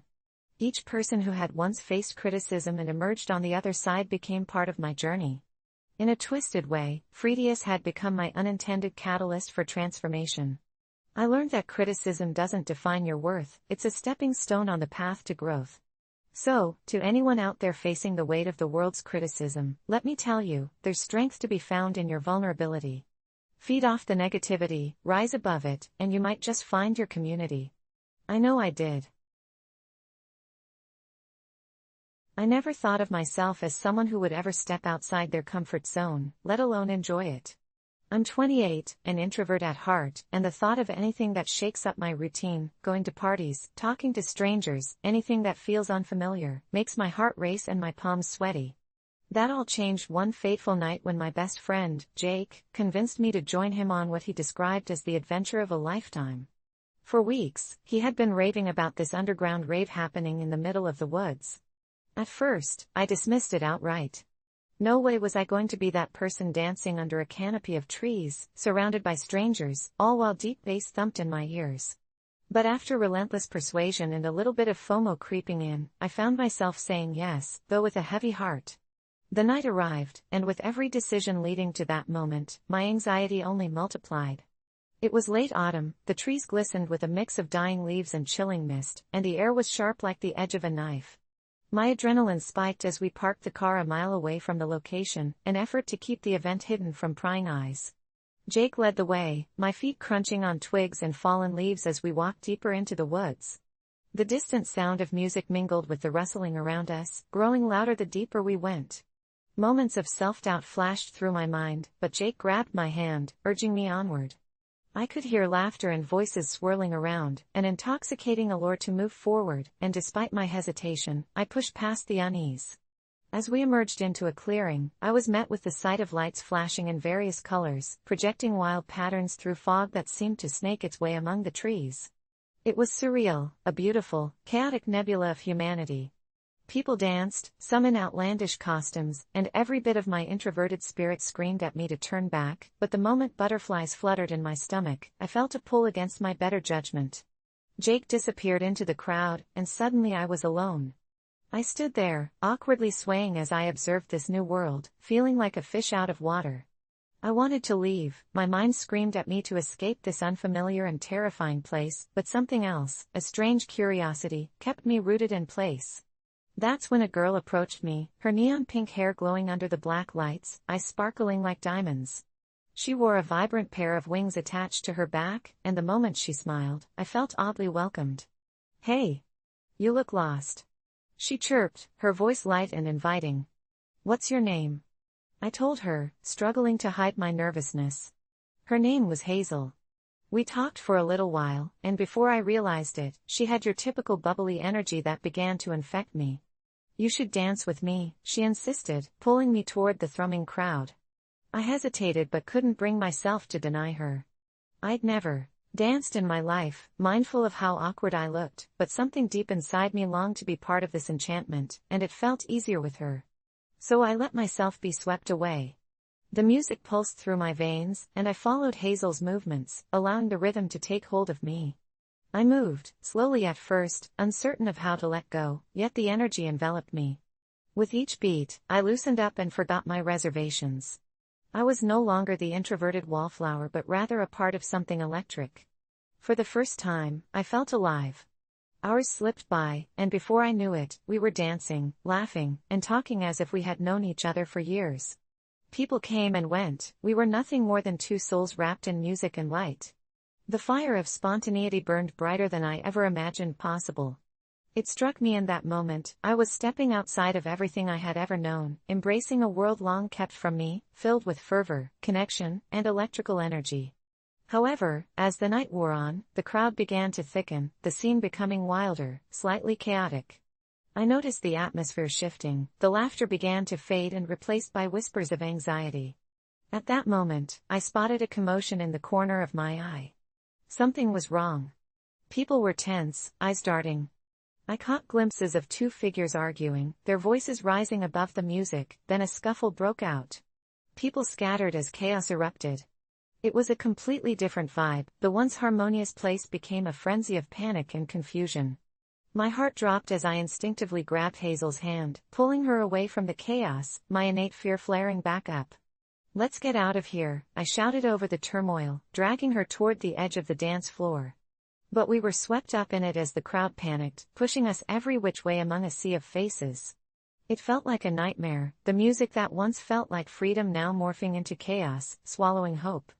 I could feel fear clawing at my insides as we maneuvered, adrenaline coursing through us. Suddenly, as if the world sensed our turmoil, the music stopped abruptly, and a chilling silence enveloped us. Jake, looking frantic, came wading through the crowd and spotted us. "We need to go, now," he yelled, urgency flooding his tone. Just then, I turned to face the main stage, where the source of the chaos was revealed. A group had appeared, shouting, their intentions unclear but dangerous. The security team hadn't arrived yet, and with everything spiraling, I had never felt more terrified in my life. We pushed through the crowd, hearts racing until we finally reached the edge of the woods. The air felt heavy, every breath mingling with the trepidation surrounding us. Jake, Hazel, and I sprinted away from the clearing, fear propelling us deeper into the trees. My heart pounded in my chest, and I could hear the distant shouts behind us. I pressed on, the adrenaline blocking out the pain in my legs. We finally reached the car, breathless and shaken. My fingers fumbled to unlock it as we darted inside. I was overwhelmed with relief, but something else simmered beneath the surface, a realization that I had pushed past every limit I had built for myself. While my evening had veered into chaos, I had danced, laughed, and met new people. I had stepped outside my comfort zone in a way I'd never dreamed possible. This surreal, chaotic night ended with a moment of sheer realization: I survived. We compiled into the car, hearts still racing, but in the rearview mirror, I could see the glow of that party, of liberation and life. It wasn't about that moment of turmoil, it was everything that led up to it that taught me the value in stepping outside that uncomfortable zone. I embraced the chaos, welcomed the uncertainty, and for the first time, I truly felt alive. Sure, it was terrifying, but I wouldn't trade that moment for anything. I learned something fundamental about myself that night. Sometimes the fears we hold can keep us from some of life's most beautiful experiences. As we drove away, the music still echoed in my mind, a reminder that outside of those walls of comfort lies a world waiting to be explored, and if you're brave enough to take that leap, even if it gets messy, you might just find a place you truly love. I've always considered myself a supportive friend, but I never anticipated that a single night could change everything. It started innocently enough, a text from Jake, asking if I was up for a late-night chat. We'd been friends since our freshman year of college, bonding over shared interests in horror movies and the occasional gaming marathon. I could tell by the way he phrased it that something was off. Jake never initiated these late-night talks, always preferring to stick to lighter topics. I agreed, thinking I could help him sift through whatever was bothering him. We set a time, and I made some popcorn, partially excited and partially anxious because Jake had always been the more stable one in our friendship, like the lighthouse guiding me through my turbulent seas. When Jake arrived, his usual bright smile was replaced by an expression that made my stomach churn. He looked like he hadn't slept in days. I offered him some popcorn and realized he was trembling slightly, his fingertips barely grazing the bowl as if he were scared to touch it. "You good?"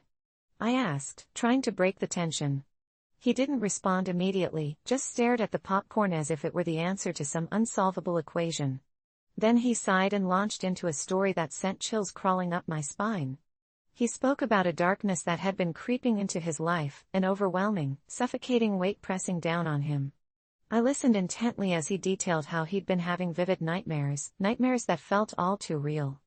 At first, it started with his ex-girlfriend, Bella, who had mysteriously vanished months prior. They'd lived together for nearly 2 years, and her disappearance had loomed over him like a dark cloud. Jake watched while the police searched her last known location without any luck and with a growing sense of helplessness. He described how the dreams had started simple but quickly morphed into something more sinister. In his dreams, Bella would call out to him from a place shrouded in mist, her voice becoming increasingly desperate. The more he tried to reach her, the more she slipped away, like grains of sand through his fingers. Last week, he confessed he hadn't slept much at all, consumed by relentless worry that he was somehow to blame for her disappearance. "It's as if she's trying to tell me something," he said, his voice trembling as he described one particularly horrifying dream where her eyes, usual sparkling blue, were now hollow and filled with darkness. Each time he awoke, he felt a lingering ghostly presence as if Bella was somehow still tied to him, and he hadn't done enough to solve the puzzle of her absence. My instinct was to point out that dreams don't dictate reality, but there was an unsettling weight to his words. Instead, I told him that it was natural to feel haunted after losing someone close, and that he should talk to a professional. He dismissed the idea with a wave of his hand, but not before revealing something shocking. He had an eerie feeling that Bella was still somewhere in the world, calling out for him, and that he was running out of time to find her. As the conversation spiraled into the early hours of the morning, I felt a deep urge to help him navigate this labyrinth of whirlwinds. After all, friends are there to ground each other, right? So, I did what felt intuitive. I suggested we go visit a psychic I had heard about from a mutual friend. Jake's eyes widened at the thought, and for a moment, I feared I'd upset him more. But he nodded, hungry for any glimmer of hope in what felt like an endless darkness. I promptly called for an appointment, and 2 nights later, we found ourselves sitting in a dimly lit room filled with the scent of burning sage and an eclectic mix of trinkets, everything from tarot cards to crystal balls adorning the space.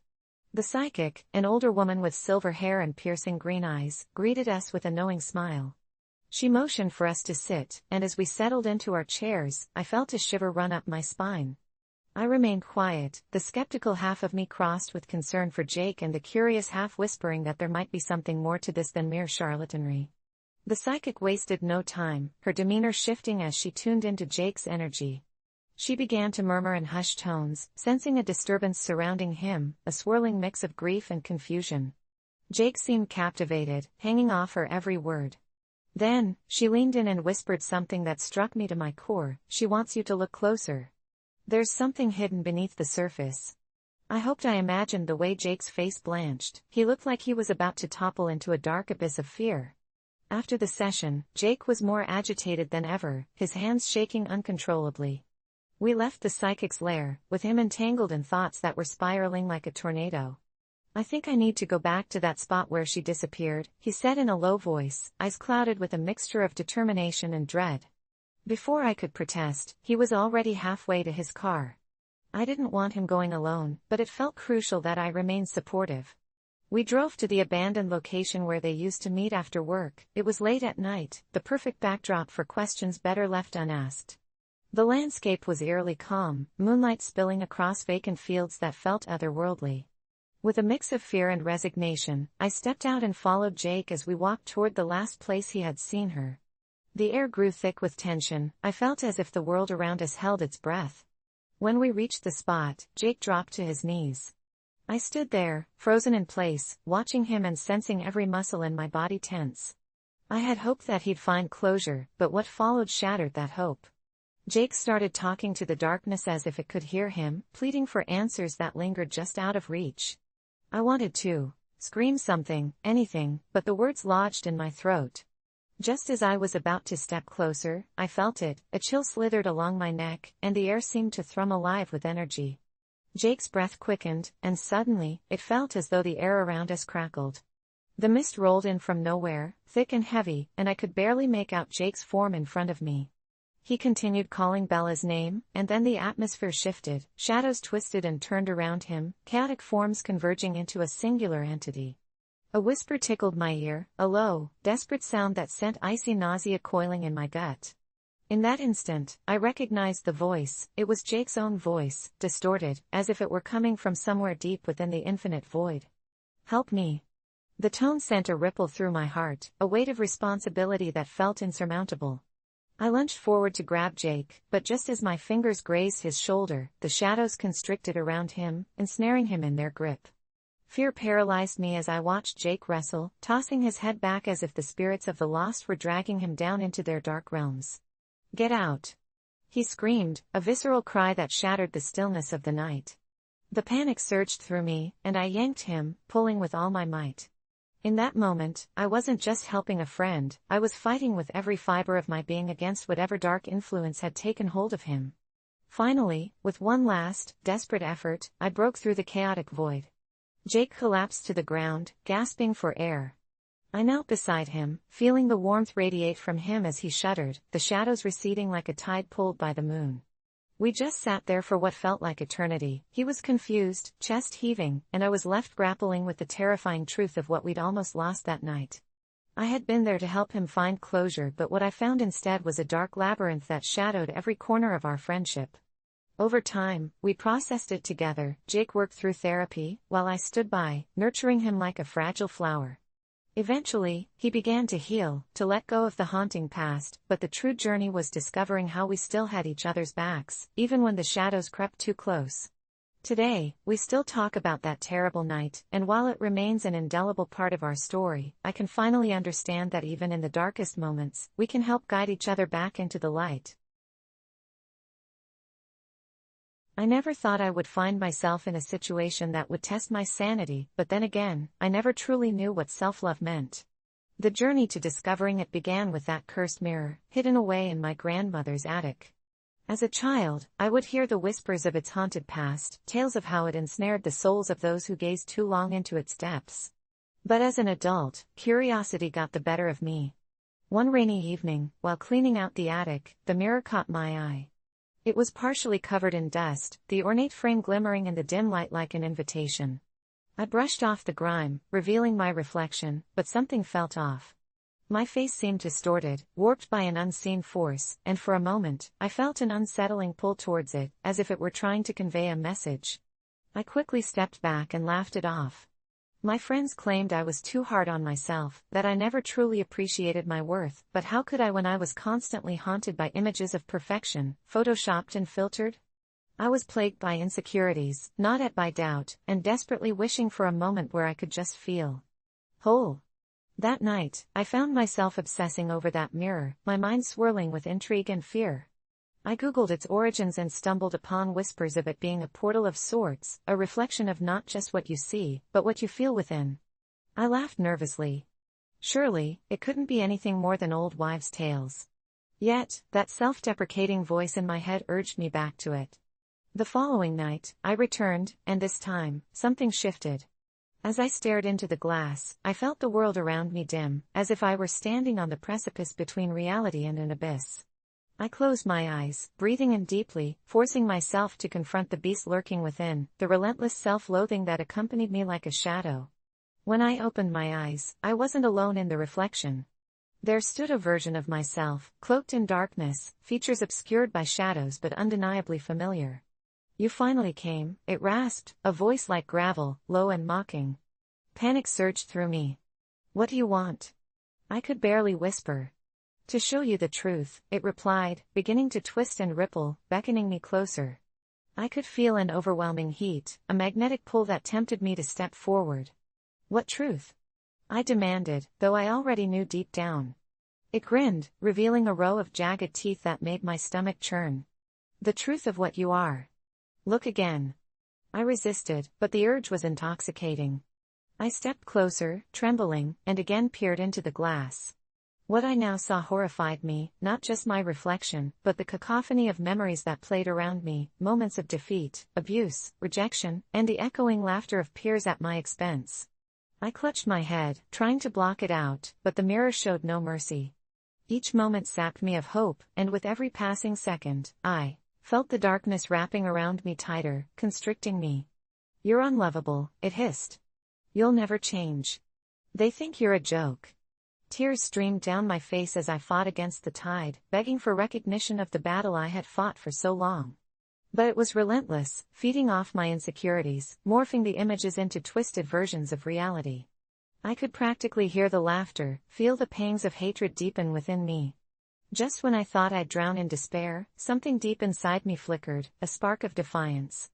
"No," I shouted. "I won't let you control me anymore." Echoes of disbelief reverberated through the air. The dark figure faltered, taken aback by the ferocity of my own words. "What?" it stammered. "You think you're worth loving? You're nothing." I could feel the warmth of my heart pulse against the walls of insecurity, beating steadily as I remembered the fleeting moments of joy, small triumphs, and the rare instances where I had felt a glimmer of pride. "You're wrong," I cried, as memories of loved ones flooded my mind.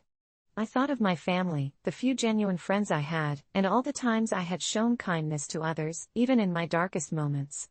I am worth it. I choose to love myself.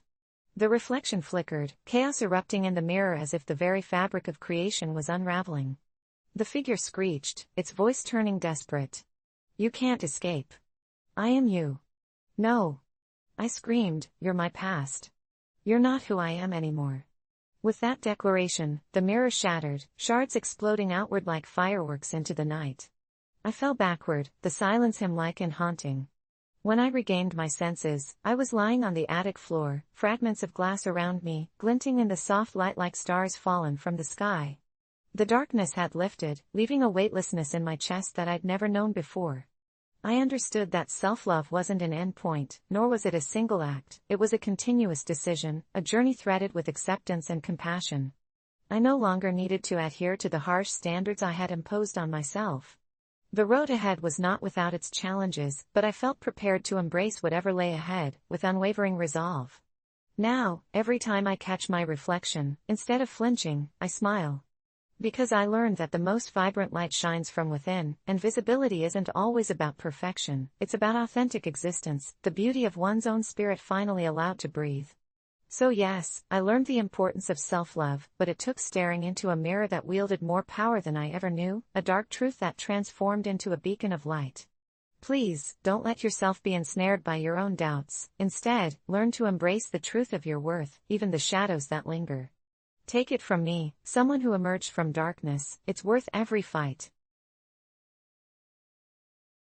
When I received an apology I never expected, my world turned upside down in a matter of seconds. It was a rainy Tuesday evening, the kind of night where the shadows grew long and the street lamps flickered as if they were struggling against the storm. I was curled up on the couch, scrolling through my phone, trying to distract myself from the mess my life had become in the past few months. My job had me on edge, my friends had drifted away, and every day felt like I was merely going through the motions. In the back of my mind, I could hear the whispers of that fateful night echoing so loudly it drowned out the rest of my thoughts. October had been an awful month. It had begun with the death of my best friend, Jake, whose laughter was like music to my ears. It was so sudden, so unexpected. A car accident, they said, and I couldn't help but feel a heavy weight in my heart. I replayed our last conversation over and over again, the secrets we had shared, the promises we made to always look out for each other. Yet, I failed him when it mattered the most. I should have been there. When the grief settled in, it morphed into a darkness that seemed to twist reality. Ghosts of what-ifs haunted me, shadows in every corner of my memory. I began to see visions of Jake everywhere, from the floors of restaurants we used to haunt to the park bench where we carved our initials into the wood. All the while, I was losing touch with my own sanity, and the world around me felt like an intricate puzzle I could never piece together. Then, as the nights dragged on, a message popped up on my phone that jolted me from my thoughts. "I'm so sorry for what happened." It was from an unknown number. My fingers trembled as I stared at the screen, confusion battling with a sense of dread. Who could possibly be apologizing for something that destroyed my life? In a daze, I typed back, "What do you mean? I know I shouldn't have let it happen. I promise you, I never wanted this. I wasn't myself that night. I didn't mean for any of this to happen." The reply came just as quick. For a moment, I thought about blocking the number, but something stopped me. There was an urgency, a desperation in the words that sent chills down my spine. "What are you talking about? Who is this?" I shot back, my heart racing. The next message made my blood run cold. "You'll hate me for revealing it, but I'm the one who was driving the car that night." In that moment, time stopped.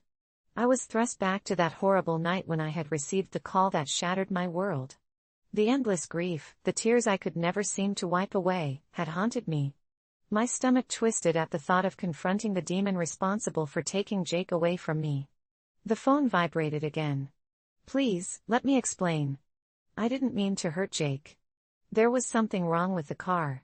I swear to you, it wasn't my fault. My anger boiled over, and I felt the hot sting of tears in my eyes. How dare they pass the blame? Rage pulsed through my veins, but beneath that rage was something else, curiosity mixed with an overwhelming desire for closure.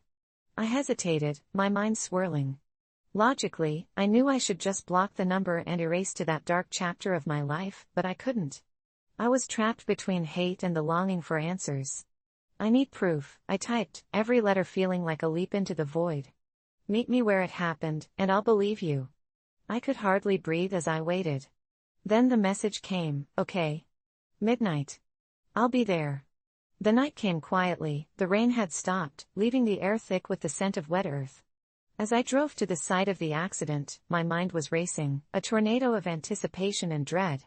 I parked on the side of the road, my heart pounding in my chest like a drum. The darkness seemed to swallow the world around me. I could hardly see where the accident had occurred, the memories of flashing lights and horrified faces flooding back. I blinked rapidly, attempting to forget, but it was all too real. And then, I saw them, a figure standing near the twisted remains of the guardrail, silhouetted against the distant glow of traffic. My heart leapt into my throat. I opened my car door and stepped out, approaching with caution. Are you the one who texted me? I called out, my voice shaky. The figure turned, revealing a face that struck a chord deep within me. It was a woman, her eyes wide with apprehension and remorse. I'm sorry, she said, her voice barely above a whisper. I never wanted this. Anger surged through me, but I was also drawn to the pain written on her features. Tell me how it happened, I demanded. And she did. Her story unfolded like a dark tale, filled with the chaos of that night. She recounted how she had been distracted, how a strange shadow had emerged in the road, and how in a split second, everything changed. Just hearing it intensified the gaping wound in my heart. Her regret felt genuine, but how could I know for sure? With every word, she painted a picture of herself as a tortured soul, noting how she too had lost a piece of herself that night. But there was something else, too. It was as if an invisible thread tethered us together through our shared sorrow. I demanded she show me the evidence, and she reluctantly pulled out her phone, revealing pictures of the car, a beat-up old sedan. I got it fixed after the accident, but I found out the brakes were faulty. I didn't know until it was too late. I never wanted Jake to die. I couldn't live with myself after that. Her voice broke, and a single tear slipped down her cheek. In that moment, something shifted within me. The raw emotion flooded my senses, catching me off guard. I saw at that moment that she was a mirror reflecting my own pain, the pain of losing Jake, the guilt of feeling powerless. We stood together, two broken souls in the night, tangled in a web of grief, blame, and a shared love for someone who was gone. After a long silence stretched between us, I spoke. I don't know if I can forgive you. But I understand a little more now. She nodded slowly, as if bracing herself for my words. You're not the only one who lost something that night. I felt the weight of that statement. Jake was not just my friend but also someone who connected us in ways I had never fathomed. In that dark moment, under the stormy sky, we found an unexpected bond forged in tragedy. I realized that sometimes life wells up with these strange moments that challenge you to look beyond the pain, to seek understanding where there was once hatred. As I walked back to my car, leaving behind the past, I held the promise of a future that wasn't yet written. The message left me shaken, but it offered a glimmer of hope. Maybe forgiveness wasn't about absolving someone of their mistakes, but about freeing yourself. Jake may have been gone, but in that fleeting moment of sorrow and understanding, I felt a small flicker of his spirit guiding me toward the light. They say that hope is a fragile thing, like a flickering candle in a dark room. I learned that all too well one cold, stormy night when everything changed. My name is Alex, and a few months ago, I found myself in the most dire of situations. It began with a routine drive back home from work. The rain was pouring down, and the wind howled like a wounded animal. My car, an old but reliable hatchback, was too small to handle the treacherous weather, but I was determined to make it home. As I navigated the winding roads, the rain intensified, and visibility dwindled. I was on the edge of my seat, gripping the steering wheel tightly. Suddenly, out of nowhere, a massive tree fell across the road, blocking my path. I slammed on the brakes, but it was too late. My car skidded, and the next thing I knew, I was spinning, the world around me a whirl of rain-soaked chaos. When everything stopped, I was disoriented but thankfully unhurt, albeit shaken. I quickly assessed my surroundings and realized I was stuck on a deserted road, with a tree trapping me within my vehicle.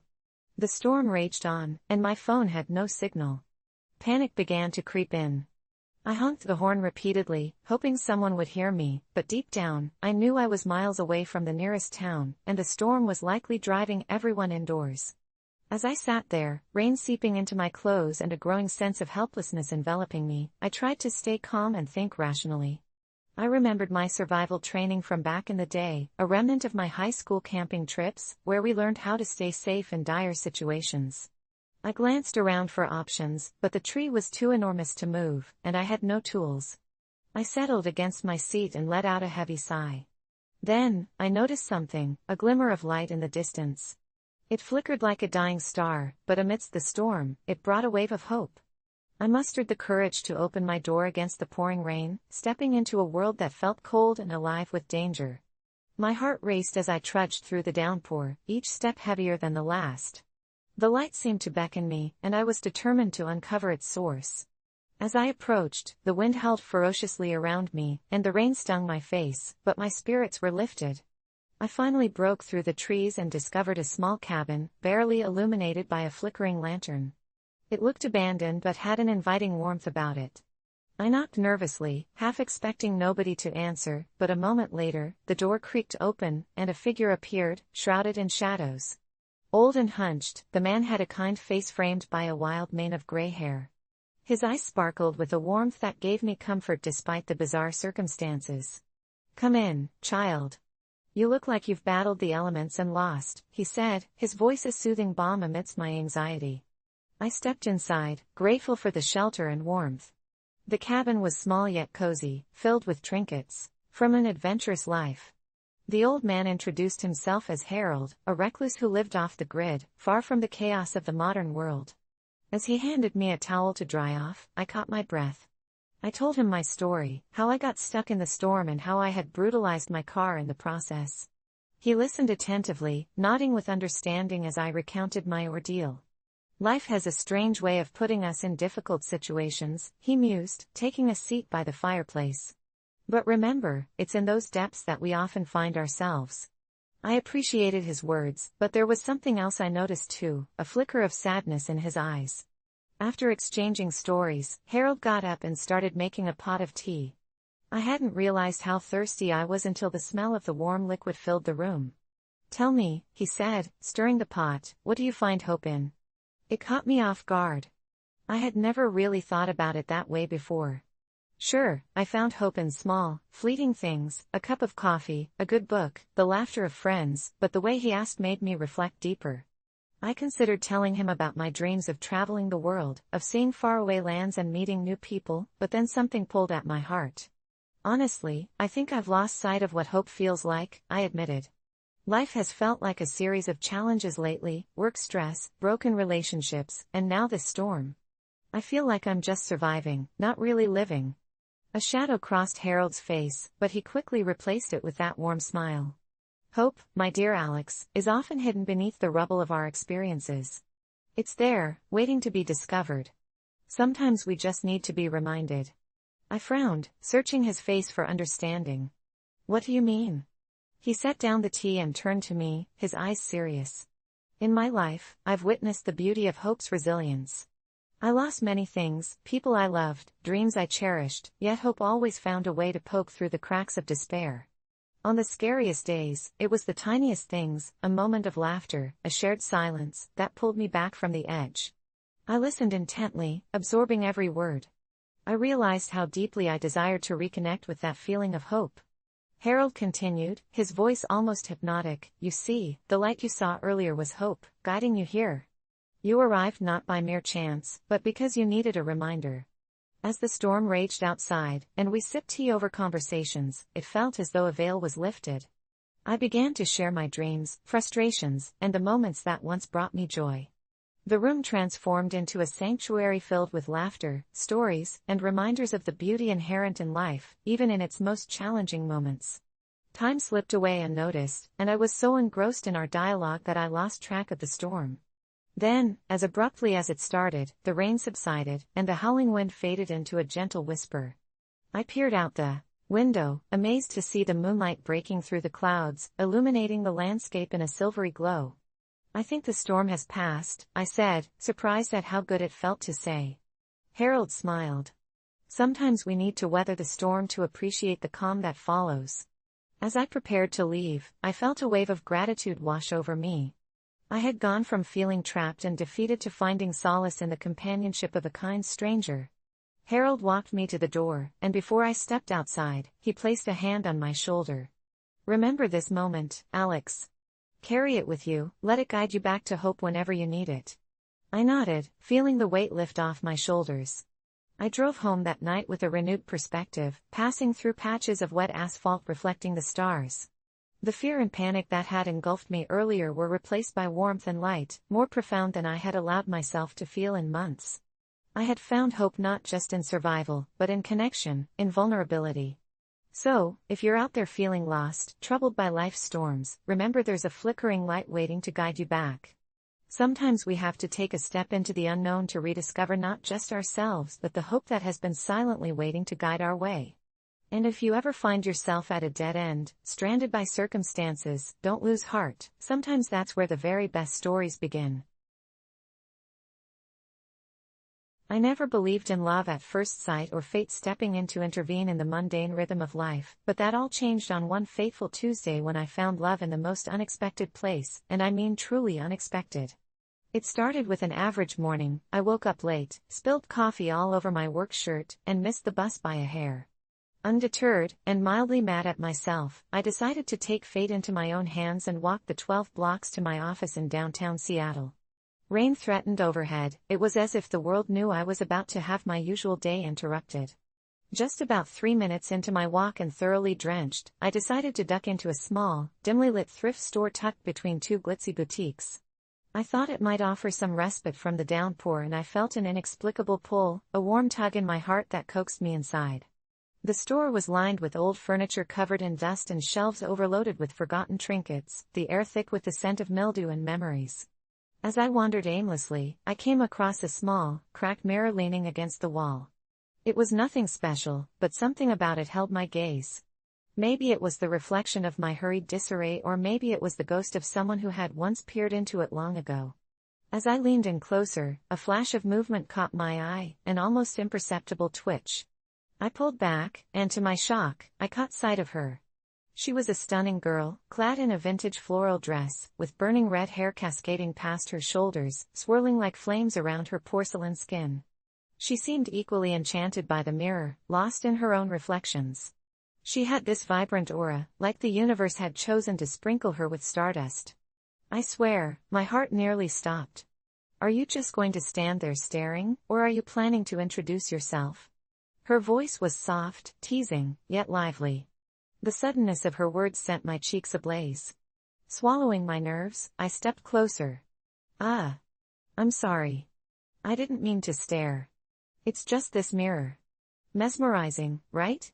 A smile danced on her lips, and my stomach flipped. "Yeah, it really is. It speaks to me, in a way." We launched into conversation, and I learned that her name was Eliza, a free spirit with a penchant for collecting stories from the items in thrift stores. There was an infectious energy about her. We exchanged childhood memories, our dreams, and even the weird things we had found at thrift shops before. The rain continued to pour outside as we chatted, and the hours slipped by unnoticed. With every laugh, every shared story, I felt myself drawn deeper to her, as if we were meant to find each other among the debris of forgotten items. We eventually settled on an old, worn couch in the back corner, and she pulled out a dusty board game. "Want to play? It's called The Adventure of Emotions."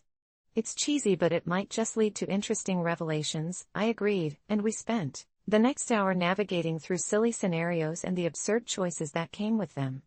The game was oddly revealing. The deeper we ventured, the more my walls crumbled.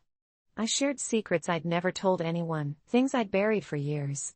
As the minutes turned into hours, I realized this was more than a mere coincidence. These precious moments tied us together in an almost inexplicable way.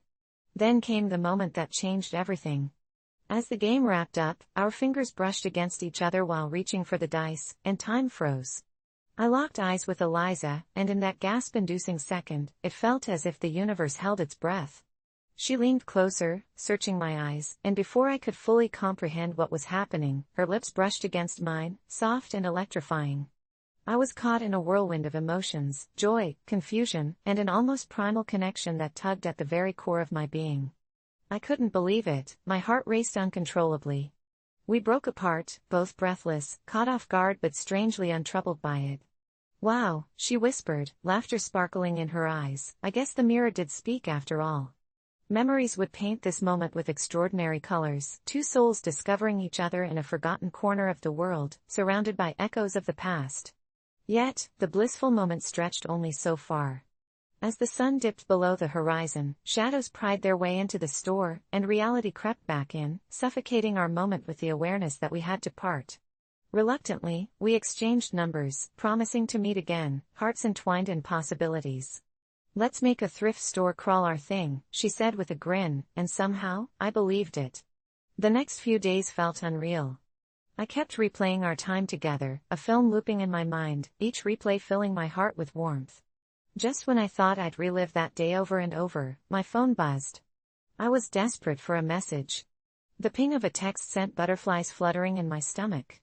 "Hey, how about a mugging adventure? Meet me at the cafe on 5th at noon?" I could hardly contain my excitement as I read the words. My heart raced at the thought of seeing her again.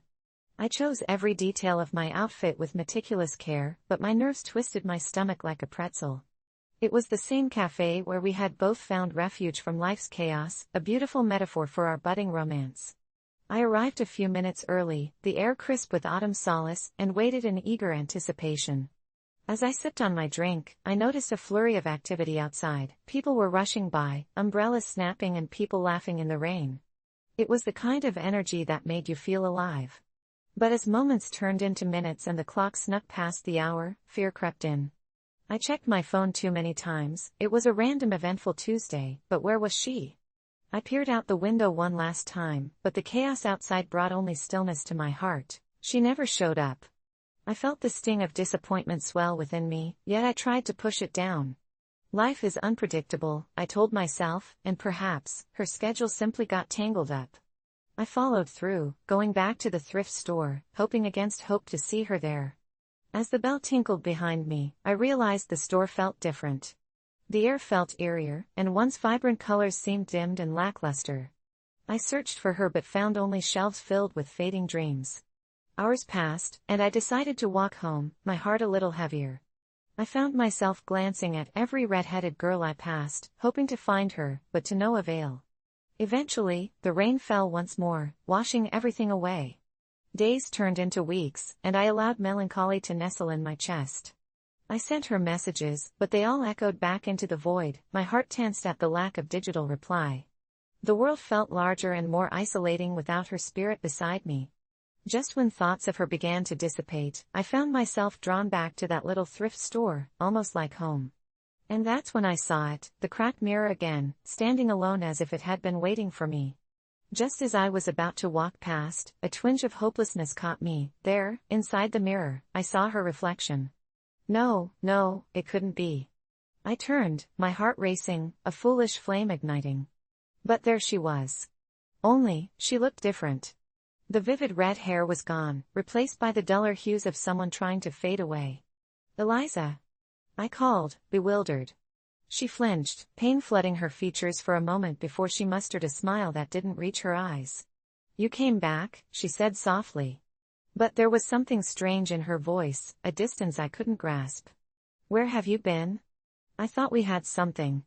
I pressed, confusion washing over me like a wave.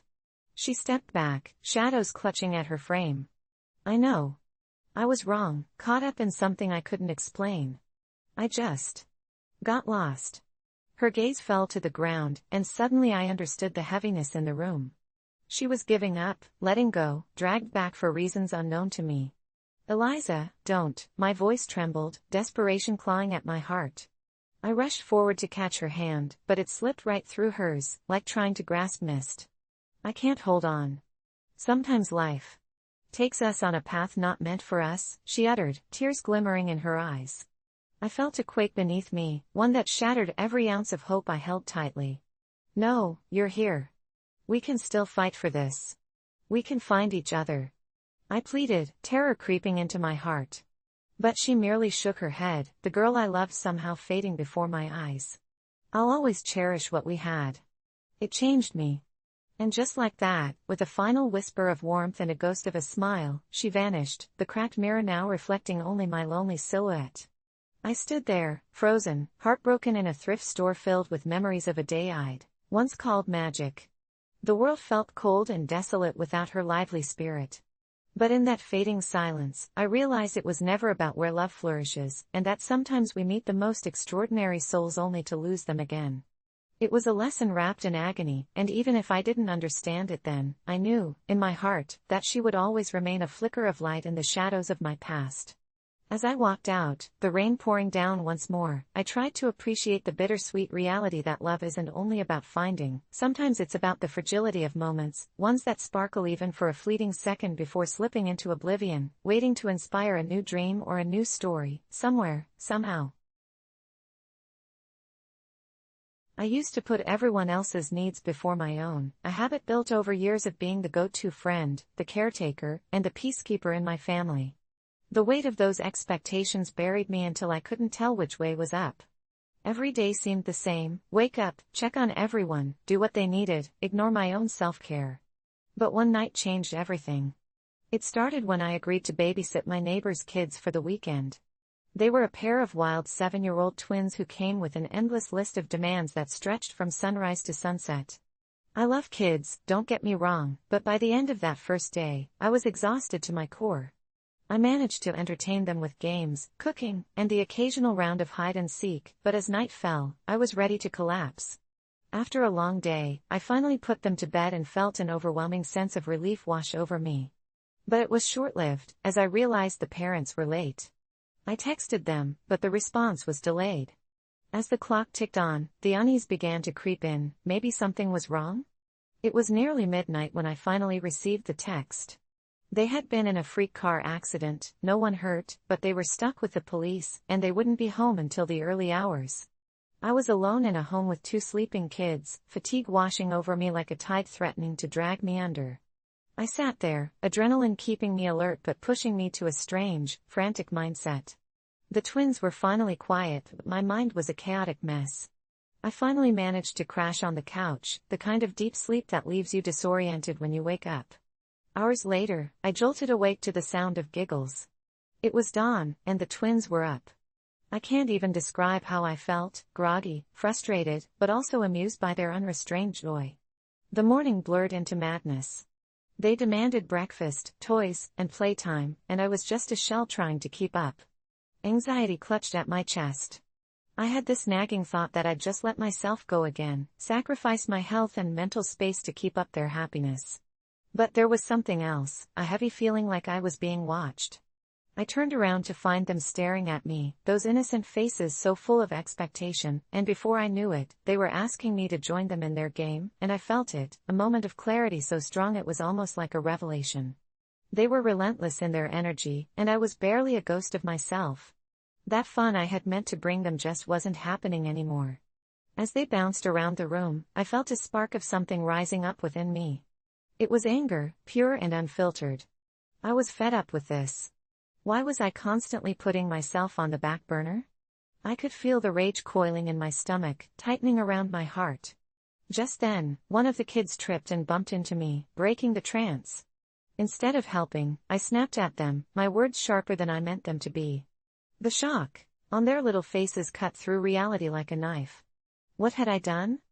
I immediately felt guilty as I watched the twins' smiles fade into uncertainty.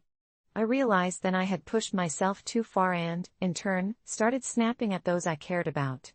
They weren't to blame for my exhaustion. I needed to figure this out. In that moment, something shifted inside me. I recalled therapy sessions about boundaries and self-worth, concepts I was good at preaching but terrible at practicing.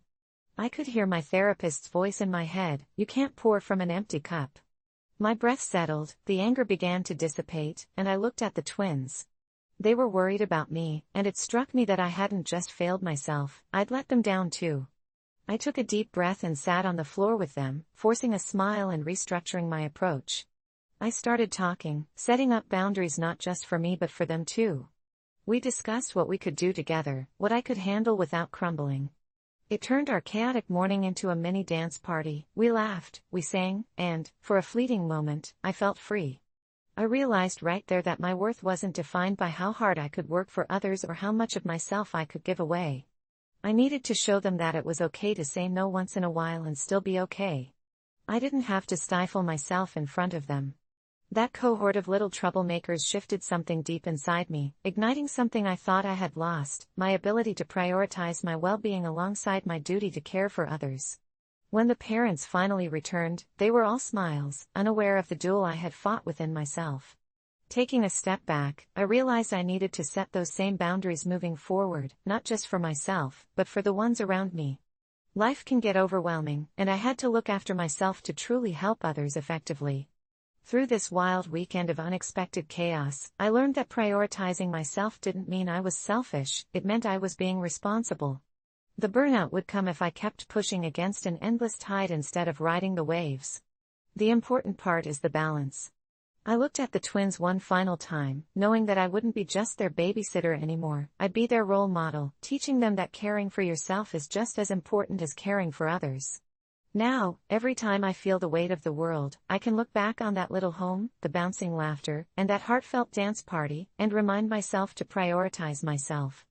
And I want to share this in hopes anyone out there realizes the same. You don't have to lose yourself to help others. You can be strong without being a martyr. It's a lesson learned, and a story to tell whenever the urge comes to forget who I am. Prioritize yourself, my friends. There's a reason why airplane instructions tell you to put on your own oxygen mask before you assist someone else. For as long as I can remember, books have been my sanctuary. When the noise of the world became too deafening, I could lose myself in the pages of fantastical realms where adventure never ceased and problems had solutions by the end of the chapter. But even escapism couldn't drown out the growing solitude that wrapped around me like a second skin. So, when I stumbled upon a flyer at my local library advertising a book club, I hesitated only briefly before signing my name in a neat cursive, my heart racing at the thought of meeting new people, even if they were fellow bibliophiles. The first meeting was set for the upcoming Friday, and I spent the week excitedly preparing, selecting my favorite book, and rehearsing potential conversation points in my head, anything to avoid the awkward silences that often accompany new social situations. On the fateful Friday, I arrived early, settling into a cushioned armchair, my fingers anxiously tapping against the spine of my well-loved novel. Warm sunlight spilled through the library windows, illuminating dust motes that danced lazily in the air. Other members trickled in, and soon the room brimmed with chatter. I was introduced to Clara, the club's leader, who wore a bookish charm like a badge of honor, and several other faces that I'd soon learn to recognize: Eugene, an older gentleman with a penchant for classic literature, and Mia, an intensely passionate college student eager to dissect contemporary works. The atmosphere vibrated with excitement as we selected our first book, the latest psychological thriller that had taken the world by storm. Discussion flowed naturally, and with each turn of the conversation, layers of perspective unfolded, revealing how differently we each interpreted the same narrative. I felt invigorated, almost euphoric, connecting with people on a profound level, and I left that evening with a sense of belonging that I hadn't felt in years. But then, the meetings took an unexpected turn. As we delved deeper into the story, it became evident that one member, a brooding figure named Nathan, held an uncanny ability to extract meanings and themes that no one else seemed to notice. His interpretations quickly grew darker, suggesting sinister motives behind genuine characters as he spun elaborate webs of conspiracy and deceit. The rest of the group listened, ruminating in uncomfortable silence, and I began to feel the electricity in the air shift. It was no longer just a book club, it felt like a gathering of minds descending into a collective madness. Nathan's passion was infectious, and soon, under his influence, we found ourselves exploring theories that twisted our understanding of the narrative into something grotesque. We grew obsessed, once discussing books with enthusiasm, but now finding ourselves contemplating the grimmest of interpretations, analyzing symbols that weren't there and contorting character arcs into tragic fables. Week after week, we dove deeper into this psychological abyss, until one day Nathan brought a book that changed everything. A dusty tome that he said was cursed, containing real-life mysteries that led to madness for the unprepared. Initially, I dismissed his claims as theatrics, but he held us spellbound with tales of cursed authors, tragic endings, and books leading their readers to dark paths. We laughed it off that night, but a palpable tension lingered. That evening, after we all returned home, strange occurrences began. I received texts from numbers I didn't recognize, cryptic messages that paralleled the plot twists in our latest read. At first, I brushed them aside as a bizarre coincidence, but the unfamiliars became increasingly unsettling, your worst instincts whispering that something was terribly wrong. One night, as I was polishing off my nightly reading before bed, I caught a glimpse of a shadow flitting past my window. My heart pounded, thoughts racing to the nefarious narratives we had explored together. I convinced myself it was my imagination, yet something inside me felt the creeping fingers of fear wrapping around my throat. I couldn't sleep, and I certainly couldn't focus on my reading over the next few days. The next club meeting offered little relief. Nathan's presence had grown heavier, more foreboding, as if he was channeling dark energies through his very being. His interpretations had twisted further. The last book we chose became a vehicle for his growing obsession with power and control. The climax reached its zenith when he proposed we meet somewhere other than the library, a secluded old house that he claimed served as a backdrop for the most ill-fated literary gathering in history. My instincts screamed caution, but the rest of the group was too enthralled by the bizarre allure of the story. Reluctantly, I agreed to go, caught in the undertow of their feverish anticipation. As we ventured deep into the woods to reach this forsaken dwelling, the atmosphere shifted unnaturally, the air thickened with something sinister, and we began to hear whispers, faint echoes of our earlier conversations twisting in perfect mockery. Once inside, Nathan took control, guiding conversations that spiraled out of reason. He encouraged us to read passages aloud, from harmless lines that seemed innocuous in daylight, but with every utterance, the house's potency seemed to grow, wrapping its tendrils around our sanity. The whispers morphed into unnerving voices, distorting our thoughts like mad puppets on strings. In the dim light, faces contorted with dread as shadows danced menacingly along the walls, and I felt a tidal wave of fear crashing over me. It had felt like a game at first, something harmless, but now the line between fiction and reality wavered. I wanted to flee, but the oppressive air weighed me down. Nathan leaned in, whispering things that sent chills down my spine and ignited a primal fear buried deep within. The more he spoke, the more vivid the shadows became, almost tangible, a mocking reminder of the fates that befell those before us. I realized then we were not mere readers, we had become characters lost in our twisted tale. It wasn't just a book club anymore, we were the central plotline to a horror story we couldn't escape. I broke away, bolting for the door, the oppressive energy pursuing me, claws of fiction clawing at my back. Heart racing, I stumbled into the cool night air. The thick darkness here felt alive, as if it had been waiting for someone to breach the threshold. But just as I thought I'd escaped, I could sense Nathan's presence behind me, the weight of his shadow pressing down with overwhelming force and insatiable hunger. In that moment, clarity struck. I had to sever the ties that bound us to the unholy narrative we'd entwined ourselves in. Racing back towards the familiar light of the library, I glanced back to see other members, now conspiring with the darkness instead of seeking light. A final cry tore from my throat, pleading for them to break free, but my voice was silenced, lost to the scattered whispers. Eventually, I made it back, the solace of familiarity engulfing me. Though the books called me back, I'd learned a different kind of perspective, one riddled with the danger of obsession. Now, I watched the club from a distance, hesitant to step inside. Each meeting echoes through my mind, resurfacing the terror of being so deeply trapped in an elaborate narrative that reality twisted and turned into something sinister. I write this now, as a warning to anyone looking for camaraderie among the pages. Be careful of the book club you choose, and remember, not all perspectives are meant to be explored. Sometimes, it's best to close the book and walk away before it's too late. I was in a relationship that bled me dry, a toxic cycle I kept telling myself was love.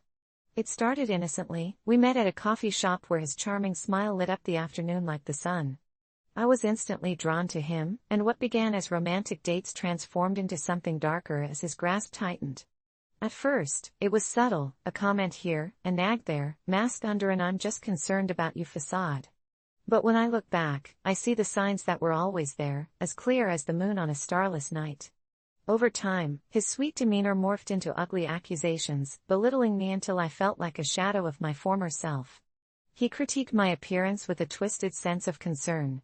"If you really loved me, you'd try to look better for me," he'd say, and I believed him, twisting my self-worth into knots. Friends noticed something was off, but each time they'd express concern, I would brush it aside, burying the voice screaming in my head that told me to leave. A few months in, my world shrank. I was trapped in a small bubble of his making which I painted as a sanctuary, but in reality, it felt like a prison. My friends started to drift away, and I didn't care to reach out. If he was unhappy, I would avoid socializing. I started disappearing. It was a slow fade performed without a cue, but I was so tangled in the webs of his manipulation that I couldn't see the daylight outside. One evening, after an argument that erupted like a firework, I sat on the bathroom floor sobbing, drowning in shame and defeat. I caught a glimpse of myself in the mirror, and for the first time, I didn't recognize the person looking back. I felt robbed of my identity, a puppet pulled by strings I had willingly handed over. I was consumed by despair, but through the fog of my misery, a flicker of resolve ignited. It happened on an ordinary Thursday that soon spiraled into something I never expected. He was late coming home, as usual, and I could feel the anticipation building in my gut. Instead of the warm embrace I hoped for, he stepped inside like a thunderstorm, stirring anger from the depths of a long day. We barely exchanged greetings before he exploded over something trivial. I don't even remember what it was now. But I stood there, heart pounding, and instead of retreating into my usual posture of submission, I saw that glimmer of the girl I used to be, the one who laughed loudly, danced unashamedly, lived fiercely. I took a deep breath, feeling the energy course through me. I wasn't going to run to the other room this time. I spoke, words trembling at first, but they grew solid with each breath I took. "You don't get to treat me like this anymore." My voice felt foreign, almost unrecognizable, but I pressed forward, a surge of power filling the spaces he'd once filled with fear. He stared at me, a mixture of shock and rage flashing across his face. "What did you just say?" He spat. For the first time, I didn't feel the urge to retreat under his scrutinizing gaze. No, I stood my ground, defiantly meeting his eyes. I said, "I won't let you control me any longer. I deserve to be treated with respect." That explosive energy between us was palpable, like a live wire about to snap. He stepped closer. I could sense the storm brewing behind those darkened eyes. My heart raced, but I didn't falter. "If you think I'm going to sit here and take your shit, you're wrong," I hissed, feeling stronger with every word. The silence that followed was deafening. I opened the door to my soul, digging deep into a history of pain, and the memories rushed forth like a dam bursting. Late-night tears, old friends who faded into the distance, dreams I sacrificed at the altar of his anger. He bristled, fuming, and I thought momentarily he'd unleash his rage on me, but instead, a flicker of doubt crossed his face. "You're being ridiculous," he finally said, but his tone wavered. I had seen the crack in his armor, and though it was thin, I pressed it further. "No, I'm being honest. This isn't love, and I won't pretend anymore." It was a turning point, an indelible moment engraved in the depths of my being. I could feel the shift, the scales tipping ever so slightly toward my side. His emotional anchor felt weak, and perhaps for the first time, I reveled in the idea that I held power, not in a retaliatory sense, but in the strength of self-awareness. He exploded, verbally lashing out, but each insult slid off me like water off a duck's back. I felt an empowering lightness growing within me, as if the chains that had kept me shackled were beginning to rattle and break.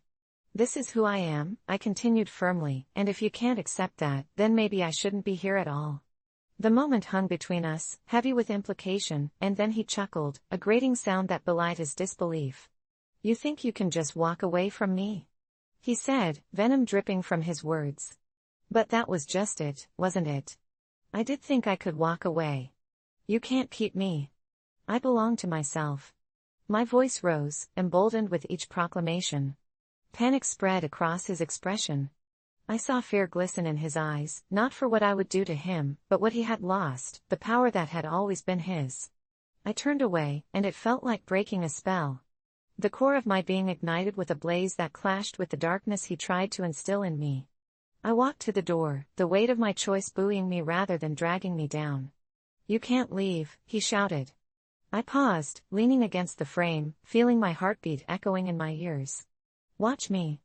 And then I walked out, the sound of my own footsteps reverberating like thunder behind me. I stumbled into the night, breathing in the cool air, high on the adrenaline of liberation. In that moment, I was free. Free from the chains of toxic love. I regained control of my destiny and let the night swallow up the remnants of his shadows. It felt like stepping into a new world, an unfamiliar terrain where I had the power to be me, to reclaim what was lost. I wasn't perfect, there was healing left to do, but I had saved the girl in the mirror that night. And when I look back now, I'm grateful for standing up for myself, for igniting that fierce light within, knowing that toxic love would never claim my spirit again. I had escaped, and in doing so, I had found something worth holding on to, the realization that I would always choose me. I often took long walks to clear my mind, a habit that helped combat the weight of an exhausting job and the gloomy thoughts that often clouded my days. One evening, I set out on my familiar route, a winding path through a nearby wooded area, where tall trees loomed overhead, their leaves whispering secrets as the wind rustled through. The sun was dipping below the horizon, casting the world in hues of orange and purple, and I breathed in the crisp air, letting it fill my lungs. With each step, I felt the burdens of the day slowly lifting, replaced by the calmness the evening brought. I walked deeper into the woods, letting the trail lead me where it wanted. You know those moments when the world seems to hang on the edge of something profound? That's what I felt, a stirring in my gut, like anticipation of something monumental. I rounded a bend, and there it was, a clearing I had never noticed before. It was framed by trees that stood guard around a massive boulder, old and weathered, its surface carved with strange symbols that looked almost like letters from a language I couldn't recognize. Intrigued, I stepped closer, curiosity piquing as I traced my fingers over the markings. Something about it felt eerily familiar, yet entirely foreign. Then, without warning, I heard a whisper, a soft, melodic sound that seemed to echo from the stone itself. I jerked back, heart racing, scanning the area for others, but I was alone. The whisper beckoned me closer, as if it were calling me to listen, to understand. I shook off the dread that washed over me, convincing myself it was just my imagination, a trick of the mind.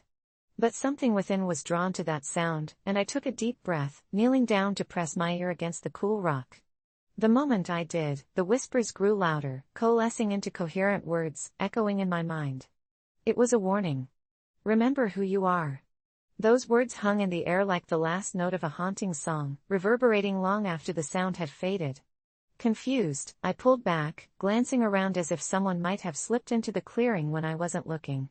I was rattled, yet an undeniable urge to stay and listen to more overwhelmed me. What did it mean? The thoughts spiraled in my head, heavy and precarious, and I felt a sudden chill creep up my spine. It was as if the very ground beneath me trembled with an ancient energy, and I couldn't shake the feeling that this place held secrets, secrets that stretched beyond time. I stood up, looking down at the boulder once more, feeling a compulsion bubbling within me to engage, to unravel whatever mystery lay hidden.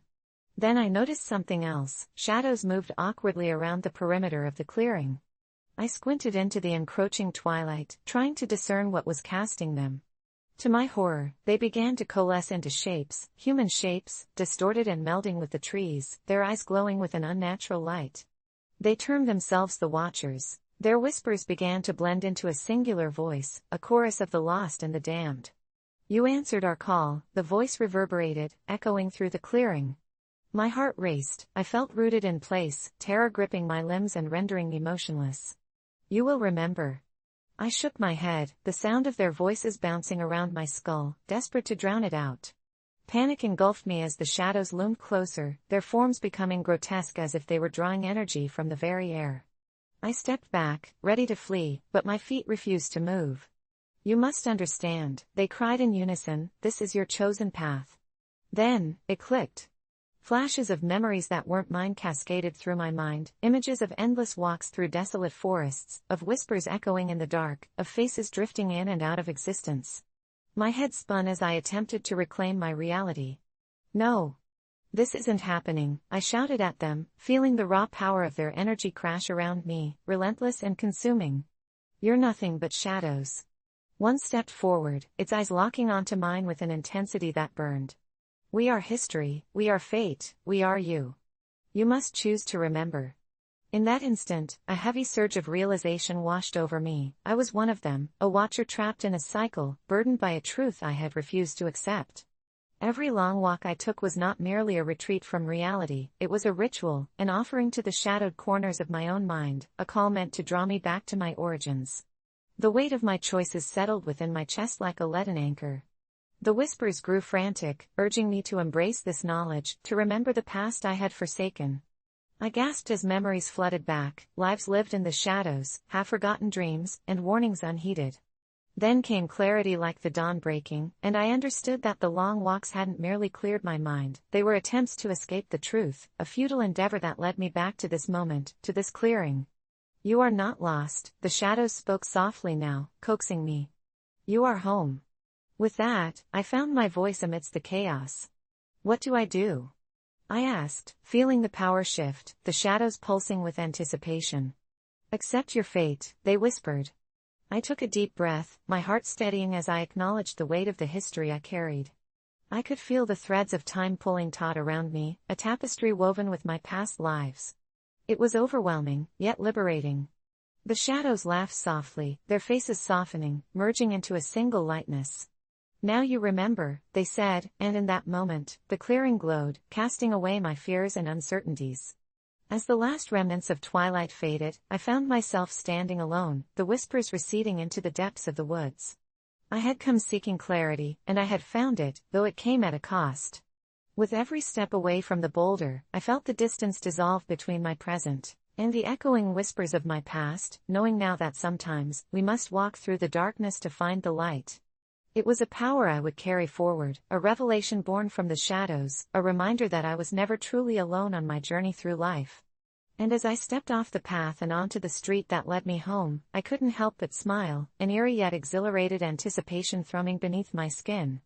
I knew I would return to the woods, to the boulder, to the shadows, not as a seeker, but as one of them, a true watcher in the tapestry of time. I've struggled with anxiety my entire life, but it spiraled out of control last summer. It started as just a low hum in the back of my mind, a nagging whisper telling me that I wasn't good enough, that I'd screw things up. Something shifted when I took on a new job, one that demanded perfection and often had even the most competent of my colleagues hyperventilating from stress. I could feel myself cracking under the pressure, I was on the verge of a breakdown. A friend suggested mindfulness, claiming it had transformed her life, and so I found myself reluctantly signing up for a weekend retreat nestled in the woods. I would never have believed it would lead me to where I am now, permanently changed, though not in the way I expected. The retreat itself was an odd experience. As we arrived, I noted the layout of the small cabins scattered around the lake, the wooden and canvas structures giving the whole retreat a rustic charm. The retreat leader, an older woman with a serene presence named Carol, greeted us at the door. She had a way of looking into your eyes that felt like she could peel back the layers of your soul. I felt overly exposed and awkward under her gaze. She explained the principles of mindfulness, being in the moment, observing thoughts without judgment, essentially teaching us to engage in life more fully instead of being trapped in our own heads. For the first couple of hours, it felt like we were just doing yoga and meditative breathing exercises.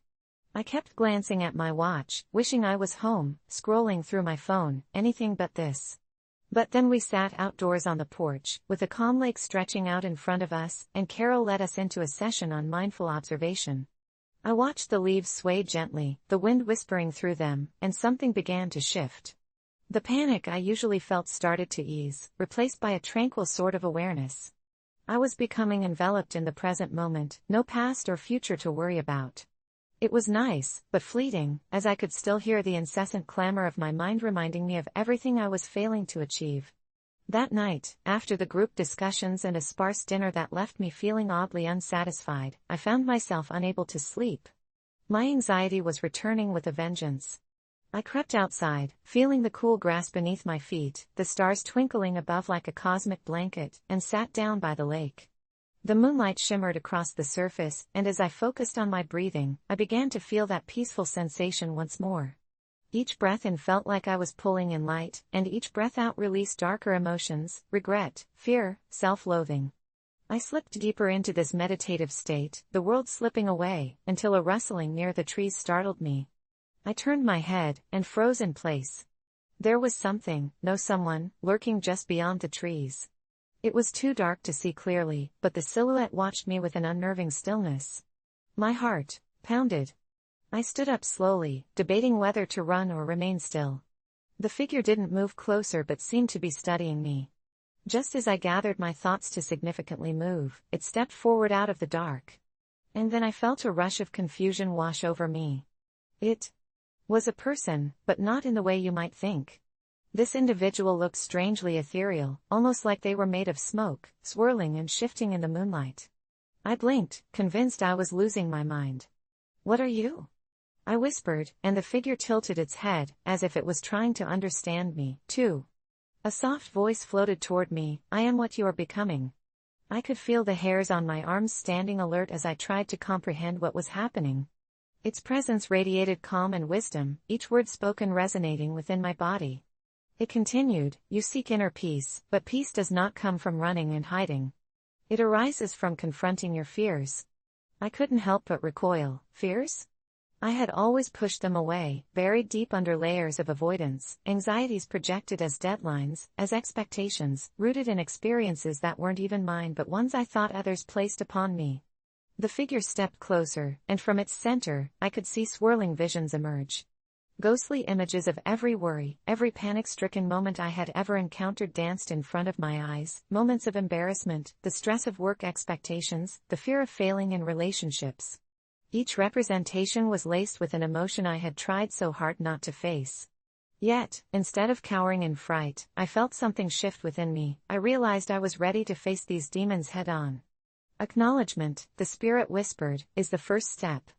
I took a deep breath, visualizing each frantic thought in the tightness of my chest, and I said the words aloud, "I'm afraid of failure." The figure nodded, as if inviting me to continue. I spoke louder, claiming my fears one by one until I felt lighter, almost as if rocks were being lifted from my shoulders, dispelling the dark clouds in my mind.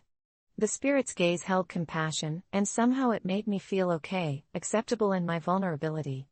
By the time dawn approached, I began to understand that this was what mindfulness was truly about, the acknowledgement and acceptance of everything I had been avoiding. I wasn't sure if the figure was real or a product of my mind, but it didn't matter. In that moment, it gave me one final piece of advice. Inner peace is always within reach, but only if you invite it to stay. When I woke up in my cabin, I felt different. The light cascading through the window felt warmer, the sounds of nature celebrated the new day, and as I gathered with the group for breakfast, I sensed a shared understanding among us. People were there for their own struggles, their vulnerabilities displayed like badges. The retreat ended that afternoon. As we parted, Carol hugged me tightly, and I could feel a faint echo of that spirit's energy still reverberating inside me. I returned home, and though life continued with its normal chaos, deadlines, bills, relationship hurdles, the resonance of the experience remained. I had learned how to be mindful even in the storm. I could step back, observe, and breathe through my fears. It wasn't a magic cure, my anxiety would still rear its head, but I learned to welcome it, while also knowing I could find strength in stillness. Months passed, and one night, I found myself staring at the lake from my porch, the stars twinkling overhead, a comforting reminder of that moment. I smiled, feeling an overwhelming sense of gratitude, not just for the peaceful times, but for the difficult moments too. In the dark, I whispered a thank you to the figure who had reminded me of my power. I still don't know if that encounter was real, a figment of my imagination, or a reflection of my spirit, but it changed me. Mindfulness became more than just a practice, it became a lifeline, guiding me gently in a world jumbled with chaos. If you ever feel overwhelmed, trapped in shadows, know that peace might just be one brave acknowledgement away. I still remember the moment my life changed forever, that day when I decided to stand up against bullying. It was a typical Tuesday in the dimly lit corridors of my high school, the kind of place where laughter and whispers filled the air, but echoes of hurtful words lay beneath the surface like poison. I wasn't what you'd call a popular kid, more of a wallflower, blending into the background while others thrived in the spotlight. My only solace was a quiet corner of the library, surrounded by worlds I could escape into, far removed from the harsh reality outside those walls. That morning, I was flipping through a dog-eared copy of my favorite novel when the unmistakable sound of laughter broke through my bubble of tranquility. Glancing up, I saw a group of jocks gathered around a scrawny kid with thick glasses, Dylan, who was the target of their relentless teasing. I had seen them pick on him before, but this time, it felt different, almost darker. There was something in the way they cornered him, the way they pushed him up against rows of bookshelves, their intimidating silhouettes casting a long shadow over him. My heart raced as fists clenched at my sides, caught in a whirlwind of indecision. Part of me wanted to shout, to scream at them to back off, but the voice of reason, that age-old instinct for self-preservation, urged me to stay silent. But then I saw it, the look on Dylan's face. The desperate plea in his eyes as if he were begging someone, anyone, to liberate him from this torment. That changed everything for me. In that moment, I realized being a bystander was just as harmful as being the bully, and I couldn't let fear dictate my actions anymore. So much of my life had been spent avoiding conflict, but now it felt painfully clear, if I didn't take a stand, I'd be complicit in the cruelty around me. Gathering every ounce of courage, I pushed through the fear that paralyzed me and stepped forward. "Hey! Leave him alone," I shouted, my voice surprisingly steady, cracking through the air like thunder. Silence fell, and every eye turned toward me. The jocks paused, their laughter fading, replaced by a palpable tension. I grasped desperately for the right words, feeling like my heart might explode in my chest. "You think it's funny to pick on him? You're just cowards, hiding behind your size while he's brave enough to be himself." My words spilled out, fueled by a mix of anger, fear, and determination. I knew I was risking my own safety, but I couldn't stop. The unexpected vulnerability and strength of my words appeared to catch the bullies off guard. A few remarkable seconds stretched like eternity as time slowed down, and in that silence, I felt something shift. The jocks exchanged glances, confusion stirring beneath their bravado. Then, with voices dripping in mockery, they retorted, "Look who's talking, what do you think you're going to do, hero?" But I didn't back down. I'm not the one who's afraid to show my true self. You're just a bunch of scared little kids playing pretend. I could feel the tide turning. Dylan, still looking petrified, began to straighten up a little, as if my words were rekindling a flicker of defiance in him too. The laughter faded even more, replaced with murmurs among the onlookers who had formed a small crowd, including some of my friends. Slowly, they began to shift in support, stepping towards us. "Why don't you pick on someone your own size?" One of my friends called out, taking a position next to me. That moment was electric. I could see the jocks' confidence cracking, their bravado tarnished. The realization that they were facing not just one person but a united front drew a clear line in the sand. In a final act of desperation, one of them sneered, "You'll regret this," before they scattered like cockroaches under a bright light. Their escape felt like a triumph, but only for a moment. I turned to Dylan, heart racing, brimming with concern. "Are you okay?" I asked, and for the first time since they had begun teasing him, he looked up and met my eyes, a mix of gratitude and disbelief swirling in his gaze. "Thank you," he whispered, a fragile smile breaking through the clouds of humiliation. But as we turned to leave, the reality of what I had done settled in. I had stood up against bullying, but I also had just made powerful enemies in that brief moment of courage. The rumors started the very next day, whispers of the crazy girl who thinks she can just take on the jocks. I braced myself as I walked through the school halls, the weight of their stares heavier than I had anticipated. My friends rallied around me, but the isolation tightened its grip, and I found myself feeling just as alone as Dylan had. Suddenly, I was the target of mockery, a new narrative crafted to discredit my bravery, the brave act that now felt foolishly misplaced. The jocks retaliated in the cruelest ways, sneering remarks punctuating my every action, social media filled with memes depicting me as the high school hero, but it didn't feel like a badge of honor. It twisted into something more sinister, their insults festering and growing, and I found myself questioning if I had done the right thing. Each taunt made it harder to sleep at night, the dread whispering in my mind that I had underestimated the consequences of standing up. I persisted, though, trying to find strength in the kind expressions of my supportive friends, even as anxiety curled around my heart. Dylan, meanwhile, began to find a place in our friend group. Slowly, the bonds of friendship grew between us, and I discovered that standing up for others didn't just help them but began to heal my own wounds as well. The darkness of being bullied began to wane as camaraderie blossomed, brighter than I had imagined. It wasn't an easy road. It took persistence, but as time went on, I realized that my act of bravery had sparked something bigger. It cultivated a wave of resilience among other students too. Speak against bullying too.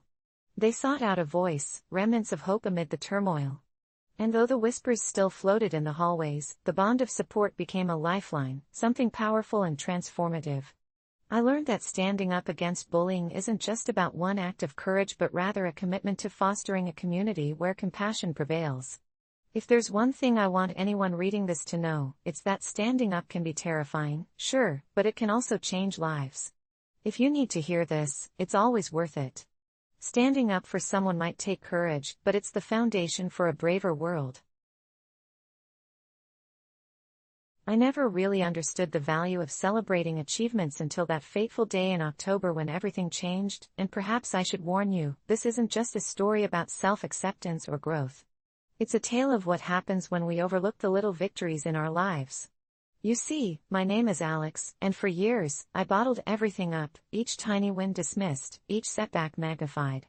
Life in my small suburban town felt like a monotonous grind, and I was convinced that unless I achieved something monumental, like winning a prestigious award or landing a dream job, celebrating was simply a waste of time. My friends told me I was too hard on myself, but I've never been the type to keep judgment away from my own life. I would compare myself to the perpetual overachievers, the thriving artists, the successful entrepreneurs who made their dreams come true. That tiny voice in my head told me, you're just an average nobody, so I pushed myself, harder and harder, to reach those unattainable heights. But on that particular October morning, as the dull gray clouds threatened rain, everything felt unusually heavy. I woke up to a series of unrelenting notifications on my phone. My notifications buzzed like an angry swarm of bees, declaring various milestones from acquaintances on social media, engagements, promotions, new houses, all the predictable signs of success that had me questioning my own worth. Nobody cares about your small victories, I thought, consumed by that familiar ache of resentment, which spiraled into self-pity. I pulled the covers over my head and tried to ignore the world outside my window. Hours passed, and finally, I mustered the energy to get up. I shuffled through the house, everything feeling dimmer than usual, every room a stark reminder of how far I was from happiness. And that's when it happened. I stopped in front of my bathroom mirror, fighting off the emotional weight I was bearing, staring into my own eyes, well, technically, the person I had become. A flicker of an idea crossed my mind. What if I somehow made today different? What if I forced myself to celebrate something, anything? I spent the next few moments ruminating, and I remembered back to that week I'd finally completed a small but tortuous marathon of editing my first novel. I'd been quietly optimistic about it, only to dismiss the achievement entirely once I submitted it. I didn't even allow myself to acknowledge I was finished. I had been waiting for that life-changing moment with the book deal to validate my efforts, yet here I was, alive and still hoping. Maybe that was something I could celebrate. I decided to throw caution to the wind and treat myself, so I changed into clothes not meant for hibernating, hopped in my worn-out car, and headed toward my favorite little cafe. It was nearby, a charming spot adorned with mismatched furniture and giant windows that let in warm, golden light. I walked in, the comforting smell of coffee wrapping around me like a beloved blanket. I made my way to the counter, ordered my usual caramel macchiato, and when I turned to grab a table, I noticed an unusual sight. The cafe was filled with laughter, friends, and milestones. I watched as people cheered with a burst of confetti for someone celebrating a birthday, while another table erupted with clinking glasses for a promotion. For a fleeting moment, it felt as if the universe was mocking me, flaunting all the things I thought I'd never achieve, a cruel reminder of my own insignificance. In that moment, I considered leaving, but as I turned to the door, something stopped me. What if today was about unmasking guilt and shame, instead of succumbing to them? I took a deep breath and pushed my way into the vibrant atmosphere, ordering a slice of impossibly decadent chocolate cake to go with my coffee. I plopped down at a corner table, determined to relish this tiny act of kindness towards myself. As I took a bite of the warm cake, I felt something inside me shift. It didn't feel monumental or transformational, but something stirred, like a cotton candy cloud of joy floating just above my chest. I couldn't help but smile as laughter echoed around me. The warmth of celebration seeped in, and for the first time, I understood that my little victory wasn't just writing the book, it was finally allowing myself to indulge in the enjoyment of it all. And that's when I noticed a woman, perhaps in her 50s, sitting alone at a table across from me. She looked contemplative, nursing her own cup of coffee. Her features were softened by the lines of wisdom, and a mysterious aura emanated from her. Feeling bold from my own little celebration, I waved at her with a shy smile. To my surprise, she returned it, walking over to my table. "I couldn't help but notice your bright disposition," she said warmly, her eyes sparkling with genuine curiosity. We introduced ourselves. Evelyn was her name. We chatted about everything and nothing, our conversation flowing as naturally as the coffee we sipped. And with every word, I realized Evelyn had her own stories of triumph and hardship. She shared tales of her art gallery, dreams deferred, and roller coasters of joy and frustration alike. It was a bittersweet symphony. Both of us lamented on past disappointments, but within that shared moment over coffee and cake, we found something painfully beautiful. That day, within those cafe walls, I learned to celebrate not just my achievements, but the stories behind every button I clicked and every page I turned, her tales weaving with mine, echoing against the humiliating comparisons I once clung to. By the end of our talk, a strange sense of elation pulsed through me. I bid farewell to Evelyn, feeling lighter than I'd felt in years. As I exited the cafe, the rain had begun to drizzle softly, adding a melodic undertone to the peace I had finally embraced. I looked skyward, watching the raindrops glisten, each one a reminder of everything I overcame, no matter how insignificant it seemed. With that experience brimming in my heart, I pledged to embrace my palette of successes, big or small, that colored my existence. That night, as I reflected on the day's events, my phone buzzed once more with notifications, yet this time, instead of dread, I felt empowerment. Each post, each celebration invoked a quiet cheer from me. Here's the captivating twist: there's a world of ambition around us, but there's also a world of interwoven experiences, and we are all deserving of a moment to claim our worth. From that day onward, I made it a goal, no matter how small, each day to honor my victories, even the itsy-bitsy ones, finishing a tough workout, turning in a tedious assignment, or simply enjoying a cup of coffee. I remember the warmth in that cafe circle embracing me, and it became a habit I would cherish for a lifetime, awakening me to the boundless spirit of connection and community. Even the smallest feats are worthy celebrations, and we don't always need extravagant accomplishments to prove our significance. And so, I learned how to celebrate my achievements, forging ahead, each day a new reason to revel. Maybe it was just the power of a slice of chocolate cake or the influence of a stranger in a cozy cafe, but it transformed me, revealing that happiness lies not between the comparisons, but in stories like ours, waiting to be celebrated. And if you take the time to look, you'll see those little victories shining brightly, guiding the way through all the shadows until you finally learn to dance with your own light. It was a day like any other when I stumbled across an old, dusty box in the attic of my grandmother's house. The sun had barely peeked through the clouds as I rummaged through the forgotten relics of a time long past, and the scent of faded memories hung heavy in the air. My fingers brushed against worn leather, and I gently pried open the creaking lid.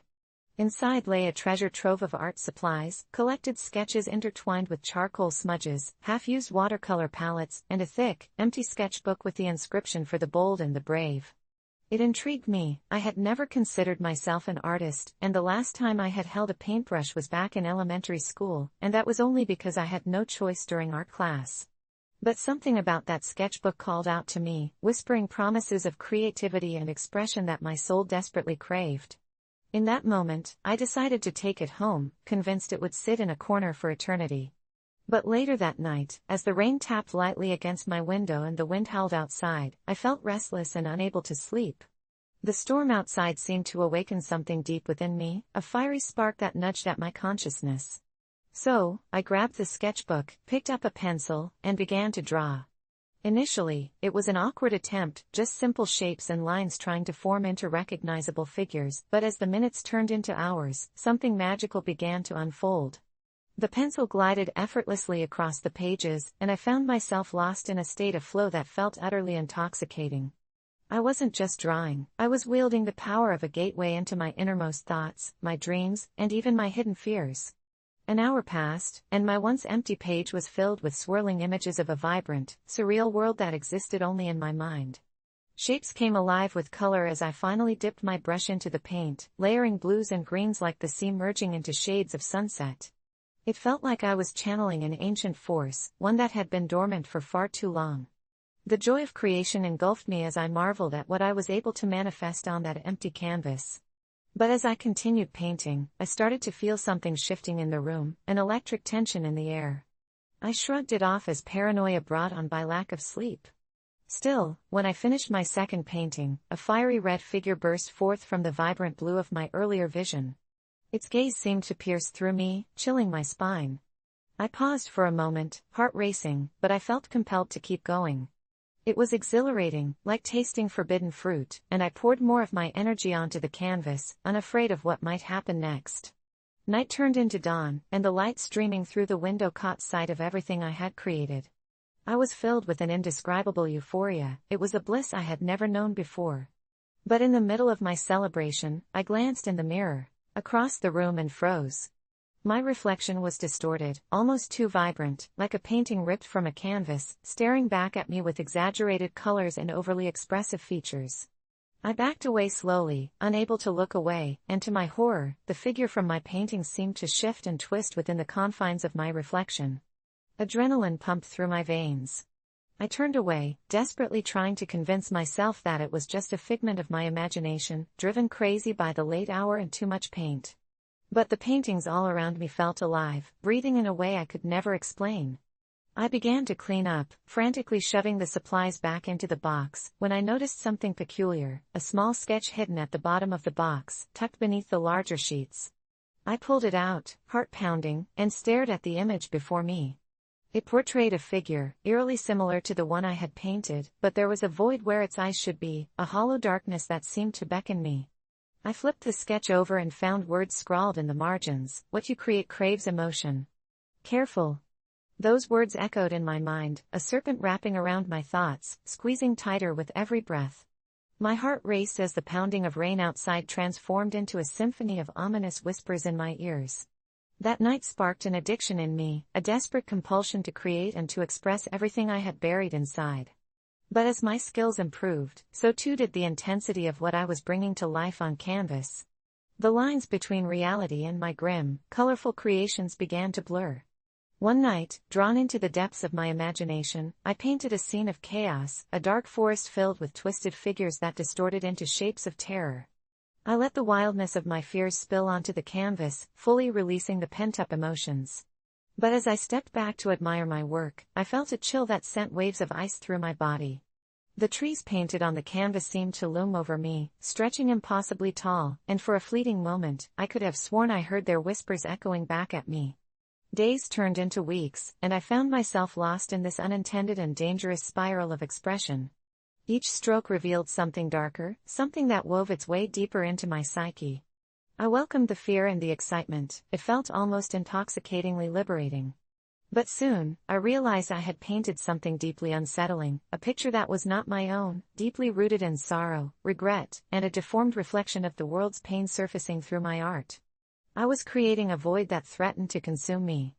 I woke one night to find my paintings scattered all over my bedroom, their colors swirling violently as though trying to escape the confines of the canvases. Panic seized me. Frantically, I tore through the room, desperate to collect everything that felt like it might unravel me. But beneath the scattered artwork, a massive, shadow-like figure was emerging, its long fingers stretching toward me from the depths of my sketchbook. The horror reflected what I had been too afraid to face, my own suppressed dread. I grabbed the sketchbook, trembling as the words from the margins replayed in my mind. I had unleashed something that craved emotion, an entity born from my own insecurities, drawn out by the very act of creation itself. I slammed the sketchbook shut, trapping the horror inside, but the whispers grew louder, drowning out my rational thoughts. It felt like I was surrounded by the chaos of my own creation, the very act that had once brought me joy now threatened my sanity. Heart racing, I decided that I had to rid myself of what I created, convinced it was the only way to reclaim my own soul. I gathered every piece of artwork, every brush, every splatter of paint, and threw them all into the fireplace. Flames licked hungrily at the canvas, and at that moment, I thought I heard a voice shriek from the burning inferno, a cacophony of anguish and wrath contingent upon the destruction of what I had birthed. I ran, feeling the heat touch my skin like the unwanted memories of joy turned sour, and just as the last piece of my artwork reduced to ashes, I felt an eerie calm wash over me. The whispers faded, replaced by the soothing sound of crackling fire. I took a moment to breathe, wondering if I had finally exorcised the demon that was my creativity. But as I turned to leave the room, I caught sight of my reflection in the window. It was too warm, too vibrant, unnaturally so. The figure was smiling back at me, its eyes void of anything but a hollow, swirling depth. A cold realization hit me, I hadn't exorcised anything at all. I had merely become the vessel of a darker creation. And as I stood there caught in the mirrored gaze, I understood the truth. There was joy in creative expression, yes, but it came with a price. From that day forward, I couldn't touch paint without feeling the creeping dread rise to the surface. I discovered the joy of creative expression, but it was entangled with something far more sinister. Each stroke of the pen, each color of paint, still called me, whispering promises of joy, but I was no longer sure I was the one holding the brush. And if you happen to find an old sketchbook of your own, take caution, for what you create can consume you. I was shunned by my family for choosing my passion. I was shunned by my family for choosing my passion. I still remember the day I told them, sitting around the dinner table with that uncomfortable silence hanging in the air. My mother was the first to speak, her voice trembling as she asked if I was serious, if I had truly made up my mind. My father wouldn't even look at me. My siblings sat there, eyes down, knowing what was coming but powerless to stop it. I had spent years suppressing my dreams, working in the family business, trying to be the son they wanted, the son who would carry on the legacy and make them proud. But it was suffocating, like being trapped in a life that wasn't mine, a life built on expectations that I'd never wanted for myself. So, when I finally told them that I was leaving, that I was done following their rules, their plans, their dreams, the air turned thick with tension, and I could feel their disappointment like a weight pressing down on me. They thought I was throwing my life away, abandoning everything they'd built, everything they'd sacrificed to give me, for something they saw as a foolish hobby, a fleeting obsession. But it wasn't a hobby to me, it was everything I'd ever wanted, the only thing that made me feel alive. I thought they'd understand, thought that maybe, just maybe, they'd support me, even if they didn't fully agree. But I was wrong. That night, my father told me that if I left, I was no longer part of the family, that I was dead to them. His words hit me like a punch to the gut, and I could feel my heart breaking, splintering under the weight of his anger and disappointment. My mother just cried, begging me to reconsider, to think about what I was giving up. My siblings sat in silence, their faces blank, their eyes refusing to meet mine. It was like I'd become a stranger, an outsider in my own home. When I packed my bags, there were no goodbyes, no tearful farewells. They just watched as I walked out the door, their faces cold, unfeeling. I tried to convince myself that they'd come around, that they'd see how happy I was, how much this meant to me, but as days turned into weeks, and weeks turned into months, the silence from them became deafening. They didn't call, didn't write, didn't check in to see if I was okay. It was like I'd never existed. I threw myself into my passion, working day and night, determined to prove them wrong, to show them that this wasn't a phase, that this was what I was meant to do. But no matter how much success I found, no matter how many milestones I reached, there was always this emptiness, this ache that reminded me of what I'd lost, of the family I'd left behind. I'd see them sometimes, in passing, walking down the street or at the grocery store, but they'd look right through me, like I was a ghost, a shadow of someone they used to know. The pain was unbearable, this feeling of being invisible, of being nothing more than a memory they'd chosen to erase. Then one night, I got a call from my sister, the first time I'd heard her voice in over a year. She sounded scared, her voice trembling as she told me that something was wrong, that our father was sick, that he didn't have much time left. My heart sank, the pain of the past year rushing back in a wave of guilt and regret. I wanted to go to him, to be there for him, to tell him that I was sorry, that I'd never meant to hurt him. But when I showed up at the hospital, my mother looked at me with a hatred I'd never seen before. She told me that I wasn't welcome, that I had no right to be there, that I'd given up my place in the family the day I'd walked out that door. I tried to explain, tried to make her understand that I was still their son, that I still loved them, but she wouldn't listen. She told me that I was selfish, that I'd broken their hearts, that I'd torn the family apart with my choices. I felt like I was drowning, suffocating under the weight of her words, her anger, her bitterness. My siblings wouldn't even look at me, their faces blank, cold, like they didn't know me. I was alone, standing in that sterile hospital hallway, the sounds of machines and distant voices echoing around me, and I realized that I had truly lost them, that they had cast me out, that I was nothing to them. In that moment, I felt a darkness settle over me, a hollow emptiness that I knew would never go away. I walked out of that hospital feeling like a part of me had died, like I'd lost a piece of my soul that I'd never get back. I went back to my life, to my passion, to the thing that had given me purpose, but it felt empty, meaningless. I'd spent so long trying to prove myself, trying to show them that I was more than their expectations, but in the end, I'd lost everything that had ever mattered to me. I don't know if I'll ever see them again, don't know if they'll ever forgive me. But I do know that the pain of being shunned, of being cast out by the people who were supposed to love me unconditionally, is something I'll carry with me for the rest of my life. And every night, as I lie awake, haunted by memories of the family I once had, I wonder if it was all worth it, if following my passion was worth the price I paid.